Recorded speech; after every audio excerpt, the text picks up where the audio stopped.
So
you found the skeleton.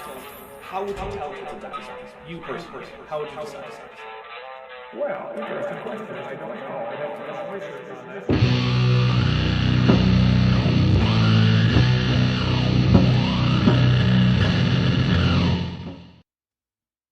Hey everybody, welcome to the New Year celebration of 2021 going into 2022. I custom made a special 2021 dumpster fire just for today. I hope you enjoy it. Happy New Year, Merry Christmas, because it is now the 7th day of Christmas. And also crab clicks. Yeah, go for it. Crab clicks are I'm all about that. So we have a $5 super chat that happened before we even started from TD Lane for $5 saying, New Year, Old Kent. May the next year bring more high-quality Dapper Dino content to us all. Well, there's already a catalog of Dapper Dino stuff that has not been uploaded, or not published, so yeah. And Chesh, I believe there was a special sound that you wanted to make sure everyone heard. There you go. Ah, very nice. that is a fresh, cold Kilkenny. I really need to get a beer sponsorship. You do. I agree. But yeah, now Chesh, as promised, I believe you can see the 2021 dumpster as we say goodbye to 2021. Yeah, so I like it. Thank you. It looks fantastic. I know, like, it was actually surprisingly easy. And just, Blender, Eevee renderer, I think 128 was my resolution on the voxels for this, and yeah, there you go. That looks pretty good. Yeah. So anyway, welcome to this, everyone. I think, as you all might know, we are going to be continuing with our reading of Kent Hovind's wonderful dissertation. And interestingly enough, I was earlier speaking to Kent Hovind's third ex-wife about his dissertation and how crap it is. And so that was that was a fun time. Because yeah, apparently she had never read it while she was with him, but has since taken a look at it and is like, how is this even possible that he thinks that this is an okay thing to publish? And I'm just like, yeah, I don't know. So basically, we're not doing any particular drinking rules or anything for this. I'm just going to take a sip whenever I feel like it, which is right now, for one thing. There you go. When he first opened this, when we were in the back to get ready and prep, the first thing I saw was Karl Marx, and I stood up and walked away, and then came back with my beer. Yeah, no, it's fair. So right now, I am drinking some candied pecan beer by Shiner from Texas. But when it hits midnight my time, I'm going to be popping the cork on the cheapest champagne I could possibly find at the grocery store. So, but for now, let's just jump into it because I don't want to stand on ceremony. But also, if you're on the East Coast of the United States, like I believe, or Canada, Chesh, you're in Eastern time, right? Yes. So it's already 2022 for you. How is it? Yes. I'm looking at Kent Hovind's dissertation and Karl Marx on my screen. Okay, Not good. but Not here, good. look at it this way. The year can only get better from here. Yeah. Yeah, I'm gaming the system. No matter how bad 2022 gets, at least it's not going as bad as it's going at first. I still think my peak year was going from 2019 to 2020 because I was house sitting my sister's place and her cat Goji, who is adorable, by the way. And I was on with like a bunch of people and everybody wanted me to sing a song. And so I'm like, listen, I'll sing a song, but it's gonna be at midnight. And I rickrolled everyone. End of a decade or end of like a thing into a new millennia thing, and I was just like rickrolls all around. By the way, we have a super chat for $2 from Vanelli1998 who says, Happy New Year from Ohio. Just got done with work. Well, welcome. I'm glad you're here. All right, so I'm going to start off with the reading. And please interrupt me whenever you feel like you have something to say. Now, we just got done talking about Charles Darwin, who was the first person to do with evolution that Kent cited, who I think was a reasonable choice for his... Oh, Puck! Oh my goodness. Anyway, here we go. The next... Oh, wait, I'm supposed to be trying to do a transatlantic accent. Damn it. I'll try. Look, guys, I've been trying to brush up on my transatlantic accent. It sucks, so you're gonna have to forgive me. The next key character in the history of evolution is Karl Marx. Karl Marx was born in 1818 and died in 1883. He is known as the father of communism. Karl Marx was very much influenced by a man Auguste Comte. Comte, along with Herbert Spencer, James Fraser, and Edward Taylor, and some others, were ardent Darwinists. They strongly promoted Darwin's teachings, particularly those of the evolution of religion.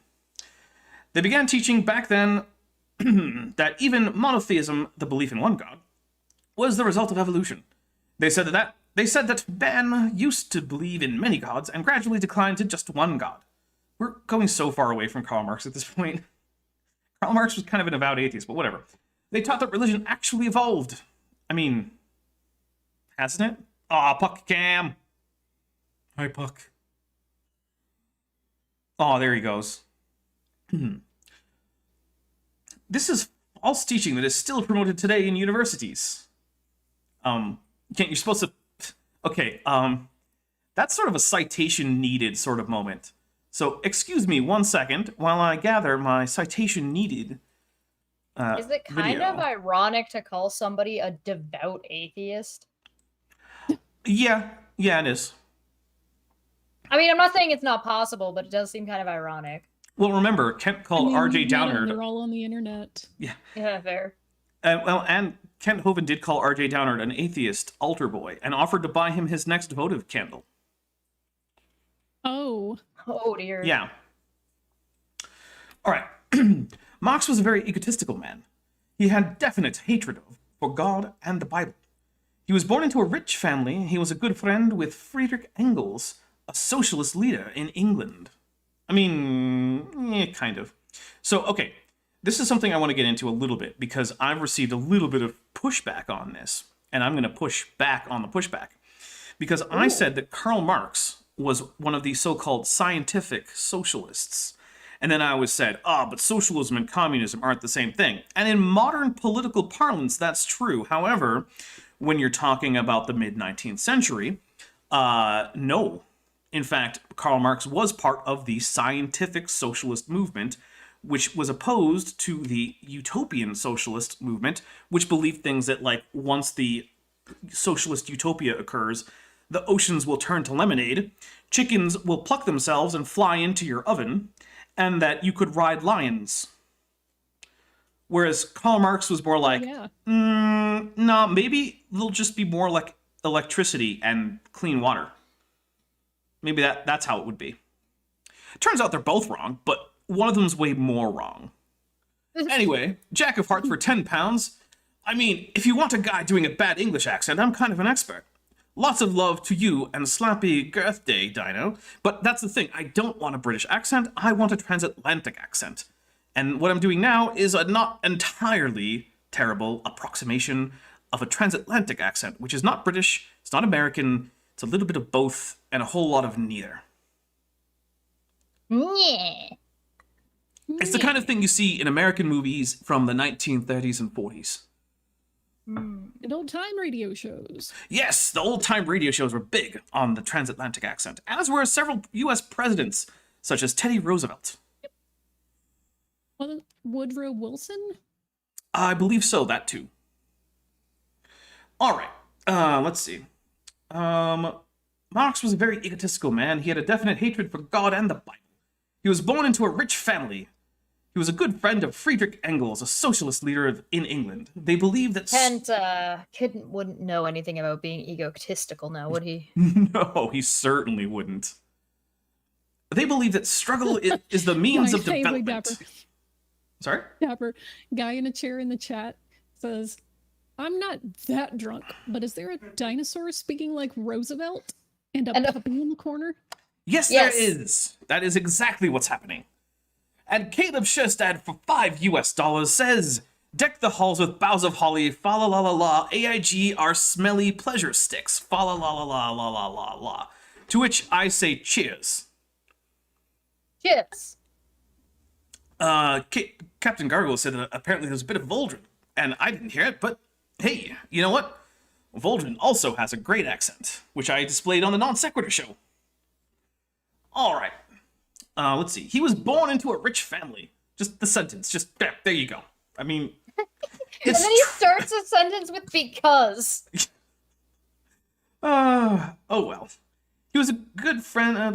They believed in struggle. Yeah, okay. Because of this belief, they thought that class struggle was good. Oh, and for $4.99 from Stupid Whore Energy, still no zombie pets. Sus. Well, there's only so much we can do. Let's see. By the time Darwin's book was published, Marx had already written several books and developed his revolutionary ideas. Even though Marx was rich, he claimed to take the cause of the poor class. Well, okay, no, Marx wasn't rich. Engels was rich, and Engels paid for basically everything in Marx's life. But no, Marx was essentially dirt poor.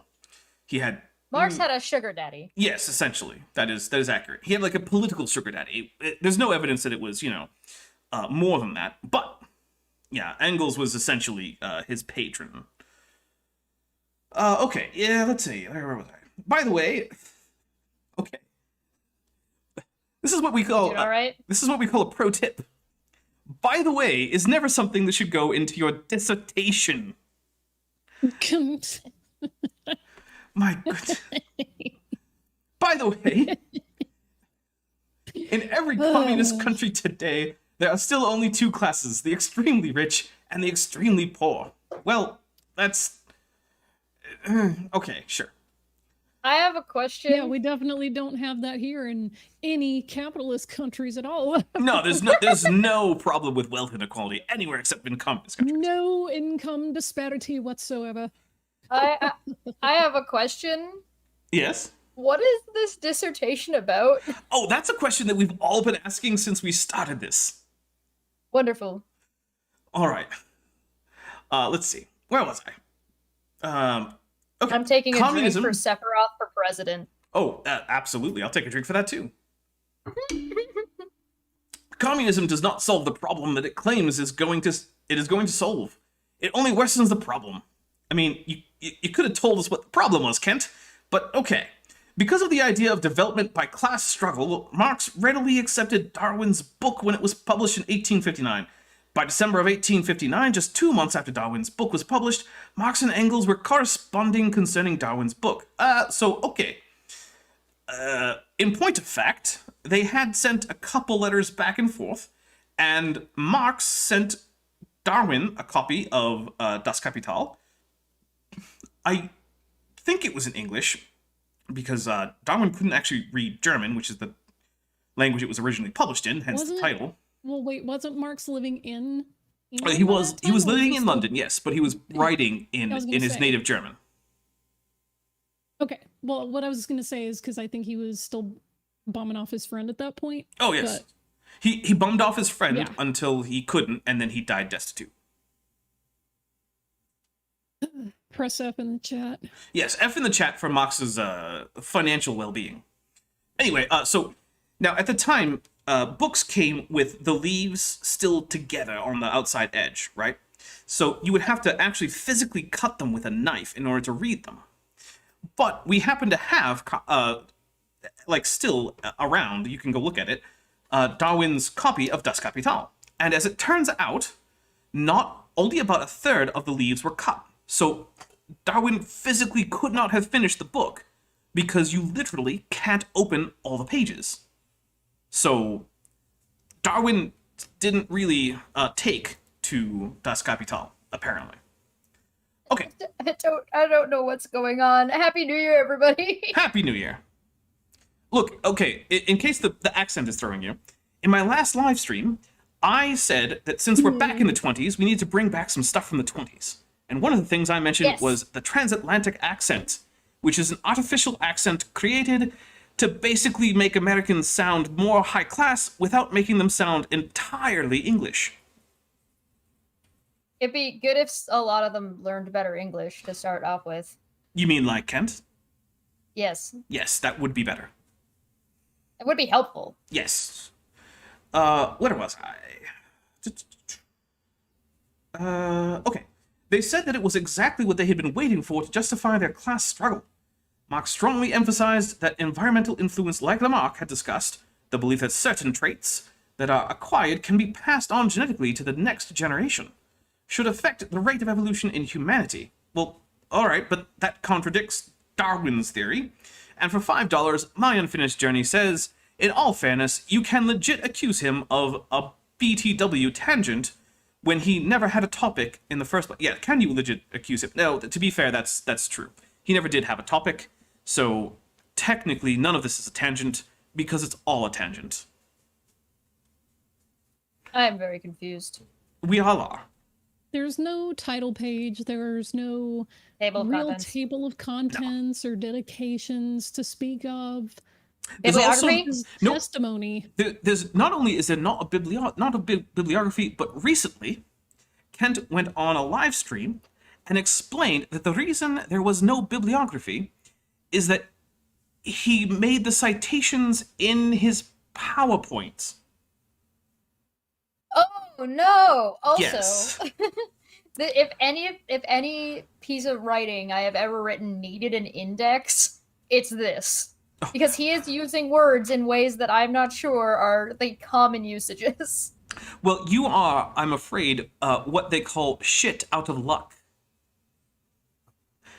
Because not only is there no bibliography, there are no page numbers. Should we all put on accents for this? I mean, feel free. Oh, I do that pretty much anytime I'm on one of anyone's streams. Look, the only reason I'm doing it is because I promised to do it on my next live stream, and then I immediately regretted that decision. All right, well, I'm going to add myself in. You also didn't say how long you were going to do it. I just said for the next stream, and apparently that now means 3 hours. All right, well, I'm going to join in, and I'm going to go with this one. Sounds good I'm a little bit cockney. But just a bit. All right. Genetically to the next generation could affect the rate of evolution of humanity. Okay. He said that if the environment were changed, people would evolve faster. I mean, who's he? Is it Marx? Whatever. He thought that evolution could be controlled, accelerated, then by handling factors in the environment. Marx wrote 2 very famous books that radically changed the world, the Communist Manifesto and Das Kapital. Okay. Marx wrote in a poem one time, I wish to avenge myself against the one who rules above, and he certainly accomplished that. I just realized the reason that Kent keeps telling you, oh, well, they wrote this book, or they, put out this essay. It's because that's what the part of his lectures or his sermons where he would stop and pause and wait for the audience to react, because those words just mean good or bad. So when he says he wrote the Communist Manifesto and Das Kapital, he would wait for the audience to recognize those books and think communist bad, socialism bad. Yeah. I would reckon that there's a decent chance that people who follow Kent don't actually know the difference between communism and socialism. Weren't you Cockney? Huh? Before you were Cockney, but Yeah, that I'm just sounded gonna a switch bit back more and forth. I posh. can't. Yeah, I'm not gonna be able to keep it straight. I could Alright just try then. and go really Canadian. That Like might Bob be and Doug fun. Canadian? Yeah, like Bob and Doug Canadian. I say Good. do it. I don't know if I can. I can try. You just have to say things like a boot and a. All right, we're gonna go out there and spoke a dart, eh? All right. Let's see. Because of Marx's doctrine of communism, belief in God was outlawed. No. There was... Generally speaking, in the Soviet Union, a belief in God was not outlawed. It was persecuted, and you were not allowed to fully participate in public life as a believer in God. And there were generally some things that you were barred from, like certain levels of higher education. But no, it was not illegal to believe in God. Bibles were outlawed. Also, no, there were official translations that were not actually produced by the Communist Party, but were the historical versions used in various churches. But those were allowed, and you were allowed to own them and read them and go to church and all of that. And millions of people have lost their lives in various countries around the world. Now, that part is correct. There are various estimates, but at the low end, communism in the Soviet countries and communist China and whatnot probably killed somewhere between 45 and 60 million-ish people. Tyler West in the chat said evolution equals communism, eh, bro? Yeah, apparently. Well, and According to, to Kent, to his audience, that would be bad, evil. And stupid New Year for the energy for $4.99 says, and you have to take over a brewery. Hey, Hey, just like in the movie. gotta take over the brewery, eh? They're putting some bad stuff in the beer. They found a mouse. A mouse. Oh, that was the plot, wasn't it? Yeah, he found a mouse in his beer, so he had to go all the way down to the brewery down the road I feel like I haven't seen that through the movie snow. the snow. He had to get his big snowshoes on, eh? I feel like I haven't seen that movie in 20 years. Anyway, so millions of people being killed. Okay, that's the part that's fair. On Judgment Day. Oh, Okay. got real serious. Marx will be responsible for the lives and blood of millions of people. I feel like it would be more directly the people who actually got those people killed, but maybe. I don't know. Right. Marx was bitter and Marx, with his bitter hatred toward God, developed communism. Oh my. All right. After this paragraph, I'm tossing it over to someone else. I say Vishanti, simply because she's the next one going top to bottom. Oh. Let's go on in the who's Okay. who in the evolutionary hall. Oh, again, more okay, things that well, perhaps I'll- don't say in your dissertation. Okay. No, after the next paragraph, let I'll the read this one. I'll let the chat decide if they want me to do it in basically my natural speaking voice, or if they want me to try doing wheel accents. All right, everybody, put in the accent that you think Vishanti should attempt in the live chat, and we'll see which one that she thinks she can approximate the best. All right, let's see. We will continue in chronological order by their birth dates. Okay. Because the tangled web becomes rather difficult to decipher. Each of these men were working with each other or near each other. Sometimes they were not aware of others working in the same field. Sometimes they were close companions. Oh, Bent Hovind says Klingon accent. Hobnob says Romanian. Let's see. Wow. Edgelord says that I don't even know if that's a thing. Stephen Leonard says Quebecois. Eric Mishima says Southern Belle. He spelled it Bell. Yes, that is in fact the incorrect spelling of Belle. It should be with an E at the end, but you know. Dr. Masaika says British clearly. Unfortunately, British is far. British is not an accent. No. There's like at least 15 to 20 regional accents on the low side. They're giving you so options. You can't just say British. There's way too many. They're giving you Well, options. Van Damme 1998 is a bit more specific when he says Scottish. Guy in a chair What says part of Scotland? Oh, that's a good question. I would generally, I would mean, say I'm that the just most saying. generic is probably like a good Edinburgh. Because Edinburgh and Perth and As Glasgow long as it's not all Aberdeen. have I feel like we're getting completely pedantic. Yes, over that's true. this. freaking different All right. accents. Guy in a chair says Eastern Canadian. Lordship Mayhem also says Klingon. Eastern Canadian. So like Newfies. You gotta go Newfie. Newfoundland. Yeah. Goofies. Nobody's gonna be able to understand you. Colin Dietrich says German. Edgelord 420 says speak Orcish woman. Let's see. The Athens 619 says Southern Louisiana banjo language. How about the Klingon part of Scotland says Bent Hovind. So, Vishanti, feel free to adopt any of those or just, use your native you got this, accents bud. and start with the next man. Yeah, because basically no one really picked. You know what? Okay, nobody chose with any real strong consensus, so I'm going to. You asked for Choose none of those. suggestions. I figured that they would have more than two people accidentally repeating one Well, Klingon did come But up anyway. twice. by the same person. No. There was two different people. Anyway, Unless Bent since is using a you guys sock didn't puppet account. choose, I will choose for you. The next man we come to is Alfred Russel Wallace. He was born in 1823 and died in 1913. He was a contemporary with Darwin. He came up with several theories, such as the survival of the fittest. This was used by the capitalists in 1800s to justify the annihilation of anyone who did not fit in. I just want to instance, point out, Rockefeller, Carnegie. real quick, that apparently evolution is to blame for both capitalism and communism. So, good job, everybody. Can't win them all. Oh, wait, we have a third vote for Klingon.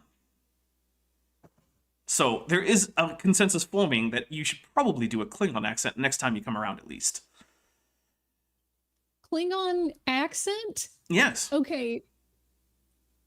I'm assuming they mean Klingons speaking overly guttural English? Well, you have to try to fit the English words into a Klingon sort of syllable structure and phonetics structure. Just sound like Christopher Lloyd.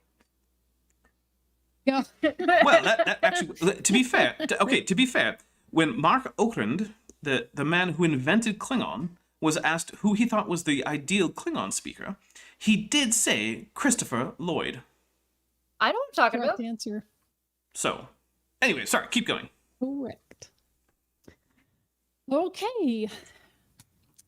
For instance, Rockefeller, Carnegie, and some of those early tycoons were worthless in their business practices because they based their business practices on evolution. They said only the fittest can survive, so we will be the strongest and take over. With Rockefeller's Standard Oil Company, the way they used to monopolize the market was by buying out all of the stations in a particular town. Any stations that refused to sell were literally driven out of business. All right. For instance, if the price of I want to point out that this is actually a bit of a historical myth. So there were attempts early on in the formation of Standard Oil to try to do this sort of price undercutting, only to then hike prices later. It turns out that it ended up losing far more money than it made, and Standard Oil then simply tried to compete on the basis of a vertical integration, allowing them to lower prices. But even then, that started to fail around the time of the first antitrust laws in the United States, because they were already losing market share to various other oil companies by the time they were eventually broken up under antitrust statutes in the United States. So this is sort of like the high schooler who just discovered communism sort of take on economic history of Standard Oil, and it's actually not very accurate. And I'm not sure why, Kent decided to go with this take, despite the fact that I believe that Kent is a bit of an ardent capitalist, even if he's currently somehow criticizing social Darwinism without saying the word. It's all very confusing. How could he be a capitalist? He owns no capital. So actually, that's a good point. I don't know that he owns any capital. I mean, then again, if you have any like money in a 401k, you're a capitalist and you do own capital. So maybe he has one of those. Do you think, considering his numerous tax schemes, that he would have a 401k? I don't Who know. would have even been paying for it? That's a good point. Now, for $20 US, Carrie Bronson says, unfortunately, I must sleep. So here's the equivalent of 4 super chats. May the void consume your worries for the future and the stress induced by this toilet paper. Have a good year, friends. Well, cheers, Carrie. Much appreciated. And I hope you sleep well and that you have a cracking 2022. Please continue, Vishanti. Okay, where was I? For instance, okay. For instance, if the price of gasoline was 20 cents a gallon, Rockefeller would instruct his people to sell it for 15 cents a gallon for a few months, just long enough to put the competitor out of business. When the other station would go out of business, he would have a corner on the market and jack his prices back up. The idea of evolution actually had its modern beginning with Wallace. What? Darwin is given credit for it. I don't know. This is the same paragraph, but you changed your entire point, Kent. My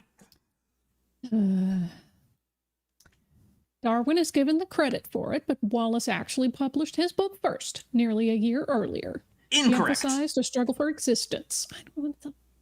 He actually published his book later. In fact, it was pushing from some of his academic colleagues that got Darwin to publish his book first, which is why he has the credit. Well, don't let a thing like facts get in the way, Kenty. The facts should never get in the way of a good Kent Hovind story. That is correct. Ugh. He emphasized a struggle for existence, the survival of the fittest, and natural selection. Wallace had very little education. He served at an apprenticeship for a while. Like, what does this have to do with anything? I don't know. About as much as the rest of his dissertation, eh? That's true. Now he's on to something else. He read Thomas Paine's book, The Age of Reason, as a teenager and became very skeptical in matters of religion. He blended right in with the ideas of socialism, Marxism, and anarchism. Those are not... I cannot. Nice. Well, to be fair, Marx wasn't an anarchist in the sense that he wanted to actively abolish the state, but he did believe that once his ideas about the future history of economic society and governments were sort of concluded, that it would end up in a classless, stateless society, which would be anarchistic. So you could argue that Marx was sort of a anarchist, but soft anarchist, where he was like, oh, it'll just happen on its own. You don't have to push it. Kent stays on track about as well as a train that's off the rails. He just is using it. Listen, just try not to drive on the 401 on black ice. It's basically what it sounds like. Is that the one road in Canada? Yeah. The one road. There's only one. Yeah, there's this one big long road that goes right through Canada. It goes through the whole place. We just got like 400 snowblowers that all just go down the same time. The road actually, rolled my arm. The road actually only really goes one way, eh? So you gotta time it. You gotta look out for the polar bears crossing. What are we talking about? Canada. What do you mean? Why are we talking about any of this, mate? Just keep on going. He was heavily influenced by Malthus's book. How are we on to who? What? No, it's how are we back to Malthus? Because we left him behind several pages ago. It's like, why do we care what they read in the summer reading challenge between school years? Who cares? Why is this relevant to anything? Oh, he was just really interested in all of Marx's buddies and all of his guys. He was trying to pad the length. All part of his book club, eh? He was trying to pad the length and actually make it look like he filled up the page count minimum requirement for a dissertation while just writing a sermon. No, he just knew that they were all getting together over the summer. My Unfinished Journey says, Daps, I hereby absolve you of your mid-Atlantic obligations, please. Unfortunately, No, what are the rest of us supposed to do, eh? that's not how it works. You have to suffer through this because chat voted for it in the previous video. So it's your fault. You could have said no. We're gonna start calling Dapper Dino Daps or Dabs. Dabs. Like the dance.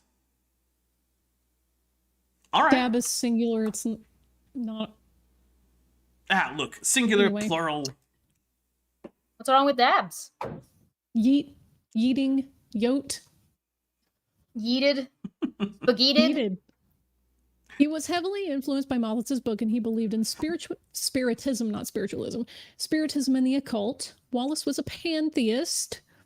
Whereas Kent Darwin accuses became... everyone of being a pantheist. I don't think he's right. He's just using the synonym for religion that I'm not a part of and I think is wrong. Yeah, Doesn't his more or less. religion have more than one like deity figure, eh? Not if you ask No. him. He'll say it's monotheistic. And I'm not here to have that discussion. No, that's for when we're after the stream and Dapper and I are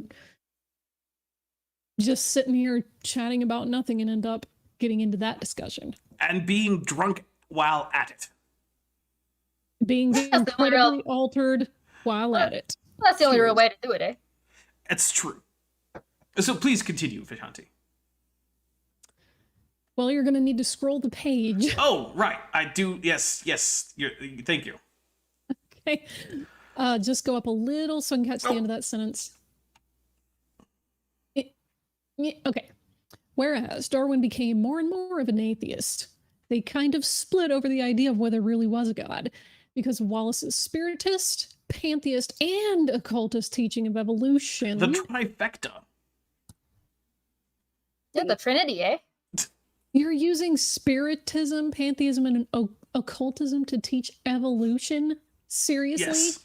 Look, as we all know, the idea of common descent and descent with modification and changes in allele frequency over time are all essentially the same thing as attempting a candlelit seance while also believing that your table is just as much God as anything else. Oh, they're all heavily reliant on each other. Oh, yes. In fact, I mean, I was just at a Dawkins seance just last month, where Dawkins was leading a seance, and also he was advocating for the public ownership of the means of production. All at the same time. It was quite entertaining. He could really be considered the founding father of the New Age movement. That is not correct. No, not at all correct. Kent? So the thing with the New Age is not that... at all. I mean, you'd have to go back literally, to Helena Blavatsky and stuff, to Theosophy. That kicked it off. That's much closer. So that's much closer. Some random... No. Yes. No, this is all nonsense. We're on page 40 of 102, eh? Oh, we're not going to finish it tonight. This is going to end up being like a 5 or 6 pot series. Yeah, because there's a lot of dumb. We stopped. Oh, yes. We're only 4 pages in at this point, and we're already more than a half hour into a stream. Mm-hmm. Okay.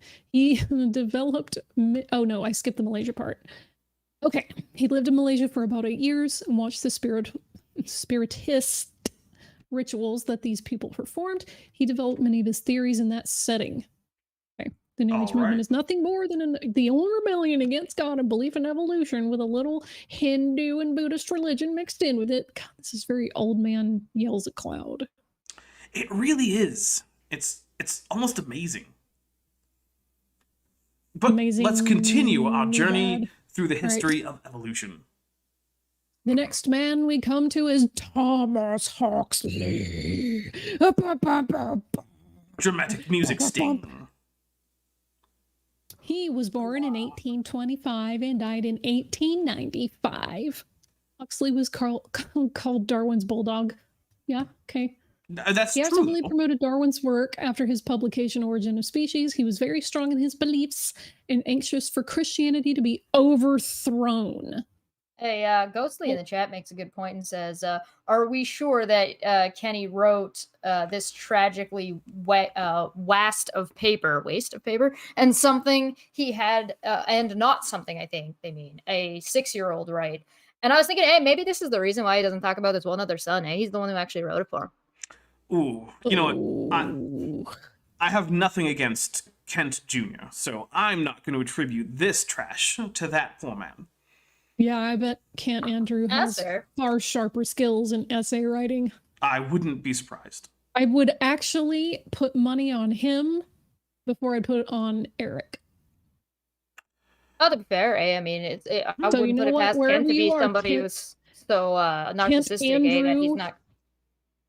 This imaginary fiver's for you. Well, there you go, Kent Andrew. If for some reason you ever decide that you no longer want to be your brother's cameraman, Vishanti has the occasional imaginary fiver with your name on it. Correct. He was very strong in his beliefs and anxious for Christianity to be overthrown. That sounds metal as hell, and only regimes need to be overthrown. So, yeah, Christo-fascism, get out of here. Sorry, just a moment. Thomas Huxley did not claim to be an atheist. He claimed to be an agnostic. He is the one that actually made up the term agnostic. All right, well, first, yes, that is going to be a citation needed, complete with the citation needed video, which I know is one of Chesh's favorites. But yes. Also, for $5 from My Unfinished Journey, Spiritism, Pantheism, Occultism, those are just words on paper. And that's true. They are just words on paper. Those are letters on a screen. Right. You know, my favorite bit about the words on paper is that that's literally what the Bible is. Yep. Oh, yeah, I'm looking for my chance to read because I'm gonna switch from this regular kind of heavier Canadian accent, and I'm gonna switch over to a South Park Canadian accent day. Oh, very nice. You're such a guy, buddy. You have to occasionally throw in, as is tradition, when you say things. As is tradition? Yes. All right. We are from Canada. He said that if there's a God, it doesn't matter. God had no part in his life. So, he was an English biologist and a writer. I'm sure he at least took a poop once a day. What is this? How is this relevant? He taught that ethics and morals had also evolved. They have. He even wrote a book in the 1800s called Evolution and Ethics. He was very much a racist. Evolution lends itself readily to racism, which can be seen by the following quotes from Darwin and Huxley. Okay, so he's gonna... Landon's in the chat! Landon! Oh, so welcome, Landon. It's great to see you. I don't know if anyone can hear, but there are fireworks going on outside, so I hope it's not causing too much interference. Oh, probably yes. Yes, I hope it's not interfering too much. And I did just open my second candied pecan beer. Splendid. So these quotes are supposed to be proof for evolution causes racism. Yes. Here we go. At some future period, not very distant, as measured by centuries, the civilized races of man will almost certainly exterminate and replace the savage races throughout the world. At the same time, the anthropomorphous apes will no doubt be exterminated. Apes. Ellipses. I know. That seems like important context. Yeah. So whenever man and his nearest... Whenever Ken Hovind has an ellipsis, you always want to go back and check because, quite frankly, it's often something he would rather that you not hear. Yeah. The break between man and his nearest allies will then be wider, for it will intervene between man and a more civilized state, as we may hope, even in the Caucasian and some ape as low as a baboon, instead of now as between the Negro or Australian and the gorilla. The descent of man, Aylberg, blah, blah, blah, blah, blah. So what's the racist part of that? Does Kent understand sentences that aren't just subject, object, verb? Yes. No. So I think the thing is, so worst case scenario, we have a racist man writing something in the 1870s. To which my response is... Anomaly. Never yes, before seen. Yeah, yes. To which my response is... Before or yes, since. And... Why is this surprising or significant? People in the 19th century from Europe were predominantly racist by today's standards. This is not exactly breaking news. Okay, and by the way, this is in fact the transatlantic accent. That was a question that was asked in the chat. Yes, it is. This is my best attempt at, of course, the very refined upper class accent used in the United States as an artificial pronunciation standard from around the 20s into the early 50s. Ken Hovind's got more crap in his dissertation than I have goose crap in my yard. Well, being in Canada, that must be quite a lot. No rational man, cognizant of the facts, believes that the average Negro is the equal, still less the superior of the white man. And there goes monetization. It's incredible that when all his disabilities are removed and our prognathous relative has a fair field and no favor as well as no oppressor, he will be able to compete successfully with his bigger-brained and smaller-jawed rival in a contest which is to be carried on by thoughts and not by bites. Was that just someone in the 1800s saying that somebody had a big brain? Yes, they did just say that white people had a big brain. Now, here's one of the problems. A lot of words to say, white people, big brain. Oh, but black people, big jaw. But here's Apes the problem. Together strong. Yes. Unga bunga. So, of course, here's the problem with this, which is that it's just not actually true that white people have measurably larger brains on average than people from Africa or from Australia or anywhere else where people have dark skin. Nor is it actually true that people from these places have measurably larger jaws, nor that they're significantly more prognathous. And prognathism, for those of you who might not know, is how far the part of the skull, basically from the nose down, projects forward. And so in apes like chimpanzees and gorillas... Yes, in apes like chimpanzees... I got the vowels backward. I started to say it with the short A. That's all. Look, no shade on the mispronunciation, perhaps. Landon Knoll says, is there a drinking game for this thesis reading? Not officially, so we are just drinking as we feel like it. I'm currently on my second beer. I believe that Vic here is on her first. And I believe that Vajanti is actually drinking coffee. I am drinking coffee. However, I chose to join in the Getting Altered party and took a THC gummy, and I think it's not that many milligrams, but... Well, there you go. Yeah. And YouTube... I'm on the first one of two, so... That is legal in the places that this is being broadcast from. And that is a legal and recreational allowance in my state of California in the United States. So and it's been broadly legalized in Canada as well as Arizona, where this is coming from. Although, until recently, did you know that Arizona was actually one of the words that if it were in your title to your video, it would get you demonetized? Oh. Yes. Along with basically anything to do with the LGBTQ plus community. Oh, no one knows why. Of course. It's because of robots.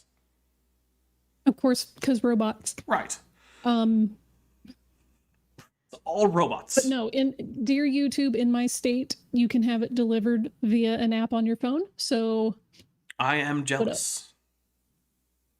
Why don't you just come visit me? All right, so we're on to Darwin's notion. Sorry. I cede to Cheshire. All right, Chesh. Darwin's notation was the various races were at different evolutionary distances from the ape, with Negroes at the bottom and Caucasians at the top. Was not unique to him, but rather was more almost universal among the evolutionary scientists of the 19th century. No, hold on. It's nearly universal among people in the 19th century. Let's be fair about this. It was not exactly the evolutionary scientists. In fact, the most ardent supporters for things like race-based slavery in the United States were Christian preachers in the South who used the Bible and the so-called Curse of Ham to promote their ideas. Sorry, please continue. Notice Huxley's argument that blacks could not compete intellectually with the Caucasians under equal and fair conditions. Racism started or was greatly enhanced by Darwin and Thomas Huxley. Huxley is the grandfather of two men who were also famous in evolutionary circles today. Sir Julian Huxley and Aldous Huxley. I don't know if I'm Aldous. pronouncing that right. It's hard to see there are only because two like it's like syllables. cut up. Whoever Right. like scanned this, it's kind of like some of the letters are like, is that an I? Oh, wait. We have a second page number. This is Oh, a huzzah. 40. But by the way, it's Aldous. And interestingly, earlier in this very dissertation, Kent had incorrectly called Julian Huxley Julius Huxley, which is just wonderful. Thomas Huxley had been witnessed to on several occasions. Here is one quote from the Encyclopedia of Illustrations, number 6230, entitled Huxley's Sunday Talk by J.B. Dingus.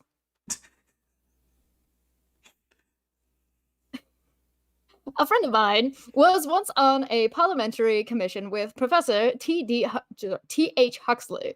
They happened to stay at a little country inn over Sunday. Huxley said to my friend, I suppose you are going to church this morning. I am, said, I always go to church. I know you do, said Huxley, but suppose this morning you sit and talk with me about religion, simple experimental religion. I will, said my friend, if you mean it. They sat down together, and my friend, out of a deep and rich experience, told him of the cross of Christ and pardoning Yes. love. And after 3 hours, tears stood in Huxley's eyes, and he put out his hand and said, if I could only believe that, I would be willing to give my right hand. What do you call that but intellectual imprisonment? The next individual on our journey through Wait, the... we're Oh, just that gonna- just we're starts just off to the done. next thing of... Okay, well, I'm going to end that off with... what do you call that but intellectual imprisonment? So I stabbed him with a fork in his As is- right hand. As is tradition. Buddy? Friend? Yeah. Also, this is a bit of a tip for formatting, which is to say, once you end an inset set of quotations, there should be an entire line left blank before the next paragraph, because otherwise And maybe an end it's quote. confusing. Oh yes. So okay, well, we didn't start with a quote, and to be fair, you don't actually need And the he ended quotations the last in an thing with inset a quote. comma. Oh no, this is a question mark. Mm-mm. Scroll up. Oh. In going into it, it's a comma. Oh, well, to be fair, that's going to vary by style manual. It's not out and out incorrect. So, but it is questionable. Oh, and Landon is starting off drinking Townsend smoked tea liquor. Sounds really good. That does sound like something I would like to try. So Liquor. I hardly know her. Let's see. Oh, that makes me wish I had that audio file of you, Chesh, stored in my OBS, but unfortunately, I do not. I got my flappy Which head on. one? Oh, so I have an audio clip that Chesh actually uses on her streams of her doing that little bit with that at the end, and I actually clipped it out of a CBAD show that we did together. Which, by the way, the new year is coming up, so we do need to do our annual CBAD show pretty soon. Oh, we do. Anyway, please continue. The next individual on our journey through the history of evolution is Ernst Haeckel. It's, by the way, And it's, yes, I'm it's go- Ernst, no E, No.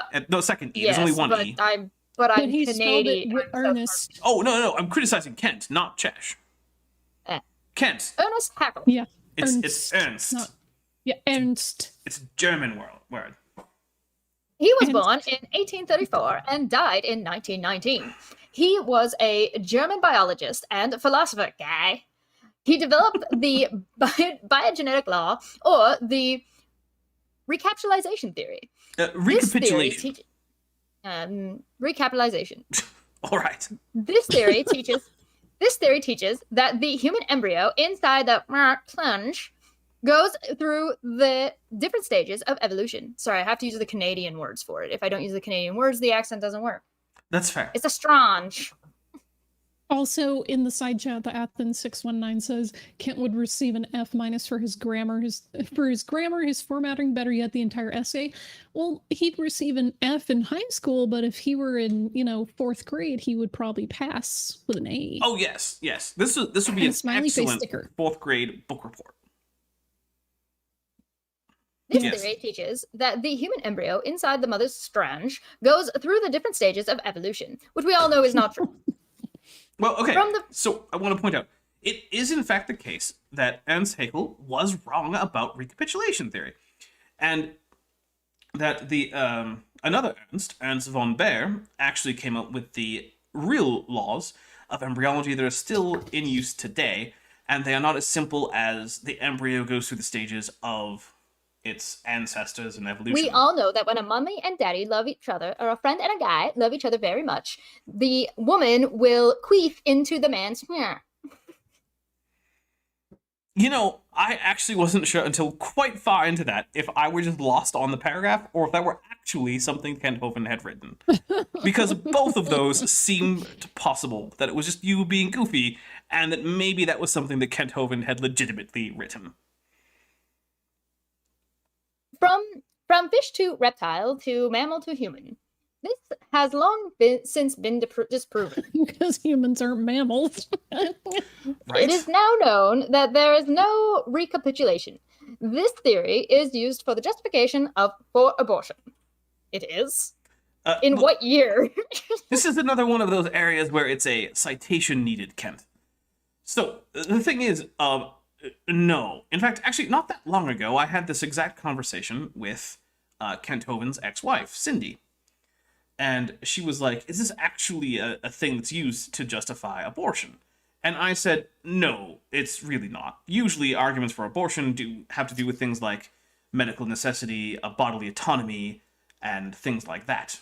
And Socioeconomic status. Yes, but I've literally never heard anyone say that the reason abortion is okay is because the human embryo is a fish.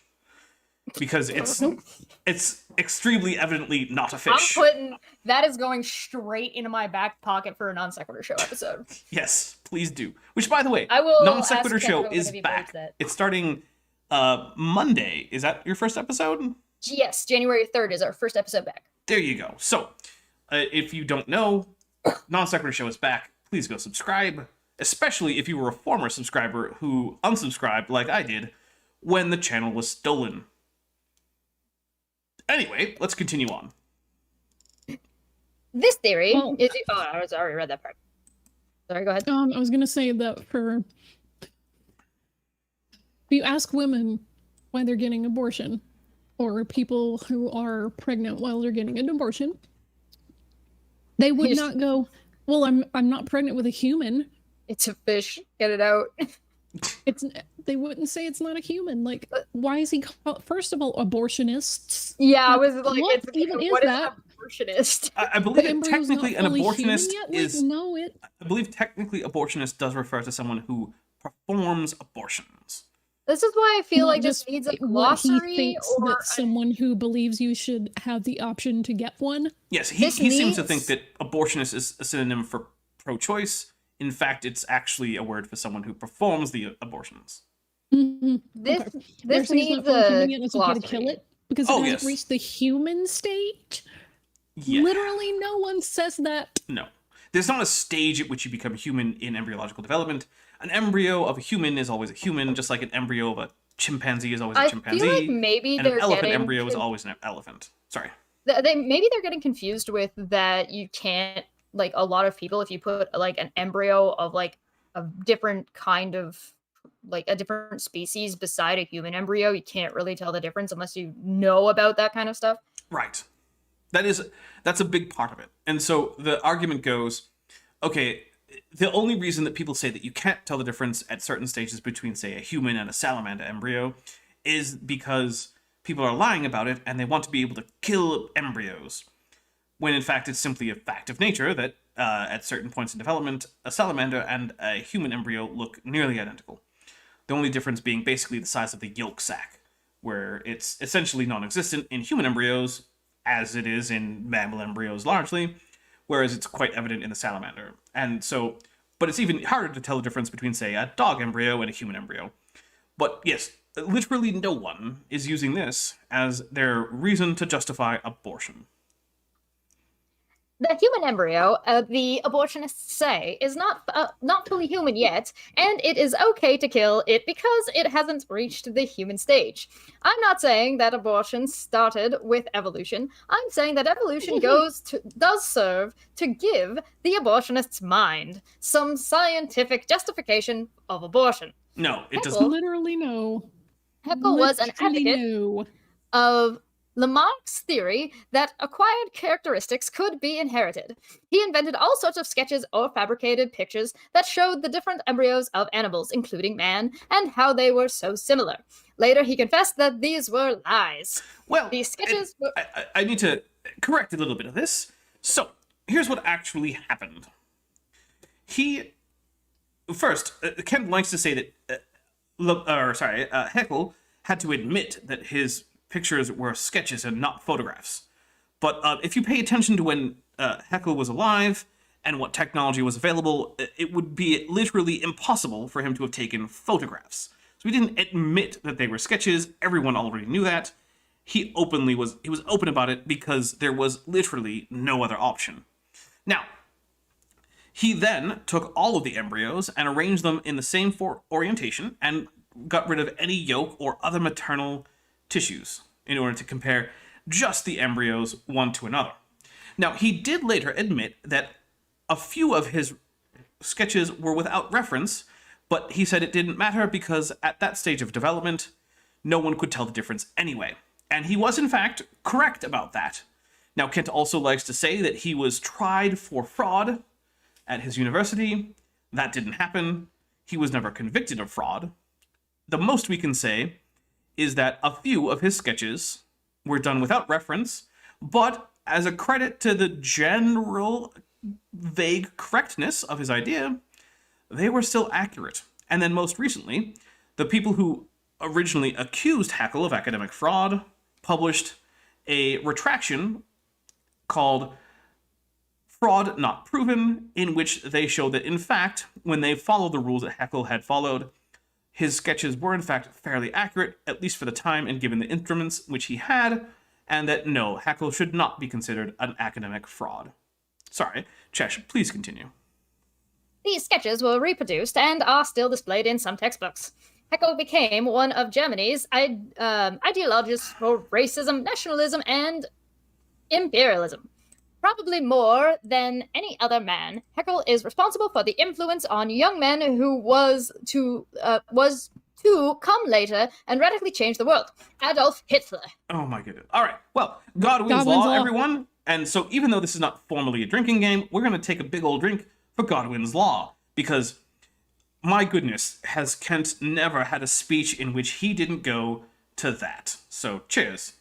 Honestly. Oh, and Happy New Year. How many pages? One second. Was it? It's Happy New Year to everyone who's in the Central Time Zone. So, Happy New Year. Congratulations, you're everybody in the Central Time Zone that's actually reading through this. You just started off your new year with Hitler. Yay! Oh my god. Yay! No, today is my stepdad's birthday, so I called him just now and it went straight to voicemail. We always call him at midnight to wish him a happy birthday and happy new year at the same time. And he says he hates it. But, he must love it. That's why he doesn't answer. Yes. So, Happy New Year to everyone in the Central Time Zone. And I hope that 2022 starts off on the wrong foot, because that way it can only go uphill. And when you start off the year with Adolf Hitler, it's hard for it to get worse. I mean, for the love of Christ, man, we're already here doing this. Well, look, it can't get much worse than a step into your year than Hitler and Kent Hovind.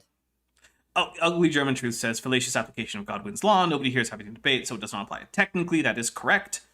Yeah, but, so that'd be getting the way. Look, we're being a bit informal Start here. off, bud. Oh, we're having don't some say fun and some drinks, Well, man. we are having some fun and drinks. Go chill in the snow outside. You know, okay, so I looked Get at... out of here, you hoser.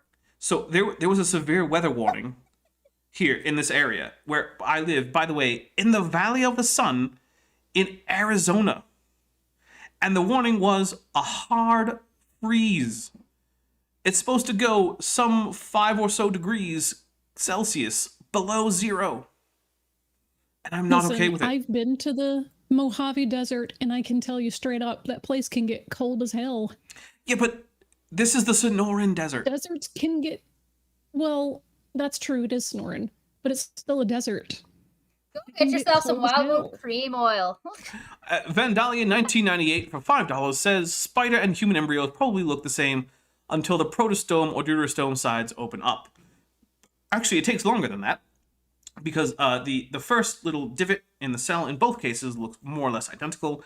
And yes, it is in fact the case that until you get to a bit after the initial granulation, spider and human embryos are essentially identical. Sorry, Chesh, would you please continue after you finish typing to, I assume, chat? Oh, yeah, yell at Steve, eh? Oh, yes, well, that's always important. Oh, and for £2, Jack of Hearts says, everyone I don't like is literally Hitler drunk. Well, thank you. And yes, that does seem to be Kent's MO. Literally everyone he doesn't like either is Hitler, influenced Hitler, or is copying Hitler. And I can't imagine this is going to stay monetized after this, so I really do appreciate all the super chats, because... Well, dog, I heard you like Hitler, eh? Hey, bud, you gotta calm down with the Hitler talk. Yes. All right, where was I? In reading Haeckel's... Adolf Hitler! Yes. In reading Haeckel's ideas and experiments, Hitler decided that the strongest race was the one to survive. His imperialism led his... Was he really wrong if he lost? Because then they weren't the strongest race. Yeah, that is a fun little ideology in that win or lose. Yeah. But by the way, I'm going to point out that Darwin's Origin of the Species was on the banned books list and was repeatedly burned in Germany under the National Socialist German Workers' Party. Which is, by the way, what we call that group. So helpfully noted in the chat, they were Lamarckian because he left room for a master race, whereas Darwinism did not. That's true. So one of the interesting things is that when you talk about survival of the fittest, it means that if you have survived, you are the fittest. Now, that was Darwin's turn of phrase, but it was the struggle for survival, and he did have ideas about fitness varying. But one of the things that means is that if you are still extant, in that you are still alive, then you must have been one of the favored races, as he would put it, which did not have much to do with human races, but was more about varieties of various animals and plants, such as cabbages or pigeons. But yes, the very persistence of people like, the Africans or Australians or Native Americans required of necessity that, according to Darwin's theory, they were in fact the fittest, at least for those areas of the world. I'm really enjoying going from Dapper's accent to the crazy South Park Canadian. Okay. Hitler decided that the strongest race was the one to survive. His imperialism led him to believe that the Germans were to take over the world. Much harm has come to the world by this man, Ernst Haeckel. He's still spelling his name wrong. In the mid-1850s, there was a revival of the Buddhist cult. What? It was co-founded by... What? What Buddhist cult? What are we talking about? Buddhist cult. He seems to have jacked the shock, everyone. All right, well, I'm at a loss. It was co-founded by Colonel S.H. Olcott? I think it's Is that a D or an O? It's Olcott. Olcott. Olcott. The goal of this was to unify the Buddhists. The name of this revival was Theosophy. Theosophy. Now, this is a real thing. Theosophy is a real thing. I know Theosophy was real, but a revival of a Buddhist cult. It was not very Buddhist. Reunite Buddhism, but then Theosophy happens? Yeah, I don't understand. The goal was to reunify the Buddhist. What is that? That's not to unify the Buddhist. None of this. Single Buddhist. Yeah, there's only one of them. There's only one Buddhist in the world at this time, but he was unfortunately suffering from some split personality, and so he had to be unified because he was of two minds, as it is. And apparently, the name of this revival was Theosophy. So the one Buddhist managed to reunify all of his personalities by becoming a theosophist. That's apparently what I'm getting out of this. The Theosophy cult was also founded by Madame Helena Blavatsky. The second statement in their platform of doctrinal belief says, the universe was evolved, not created, and it functions according to law. We are seeing a great revival of the New Age cult today. Sigmund Freud... From Buddhism to New Age. Yes. To Sigmund Freud. And it made them the same. Yes. Yeah. Yes, because as we all know, Buddhists are all about things like astrology, crystals, and I don't know, sending out good vibes into the universe. And the Moon water. Moon water. Do you know about moon water? No. Oh, this is wonderful. So, isn't that when you go outside and you take a piss in the snow, eh? No, When it's the moon is out. no. So what moon water is? Then you come inside, you give it to your buddy, and you tell him it's a new age quote unquote health thing. And what you do is you take a big old jug of water, you put some crystals in it, because of course you need crystals. How else will you get the energy into the water if you don't have crystals? Obviously. Then you put this out under a full moon overnight, and the energies of the moon infuse the crystal. Fake news. Yeah, it infuses the crystal, which then diffuses the moon energies into the water. And then you drink it. And apparently, you'll never get sick again. So Not medical advice. Essentially, yes. Gotcha. All right. Sigmund Freud was the next man in the great influence for evolution against biblical Christianity. He was born in 1856 and died in 1939. He was an ardent follower of Darwin. In 1915, he was convinced that Darwin and Lamarck's theories were right. Hold on. Those are contradictory theories. They can't both be right. You have to pick. You can pick neither, but you can't pick both. Well, maybe he was of two minds, eh? So he was doing that Buddhist thing. That could be. He believed that acquired traits could be inherited. He thought that mental disorders were simply leftover behaviors that had been appropriated in earlier stages of evolution. Hold on. He also believed... Hold on. No. Freud's idea was that various mental disorders were in fact leftover behaviors from earlier in your own life, not the lives of your ancestors. So he based a whole lot of things on things like strangely early developments of sexual feelings and dissatisfaction over one's own body compared to one's parents, jealousy with one's parents, things like this. But somebody in the chat, I don't know how to pronounce their name, it's something Believer, said you reach nirvana, then somebody pulls you back into the universe with a Ouija board. Oh no. By the way, I go with TC the Unbeliever on that one. Hey, TC, bud. Yes. Or it could be... That was a good check, yeah. If you like it, the next paragraph, Chesh, I can take over for you.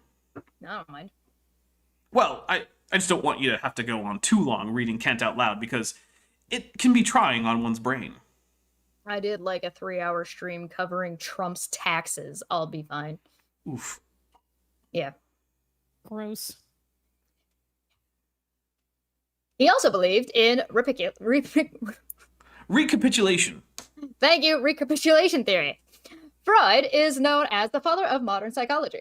Many of the teachings and practices of psychology today are based on Freud's observations that man is just an animal and needs to be treated as an animal. Well, the next man we... Hold on. I'm going to point out that no.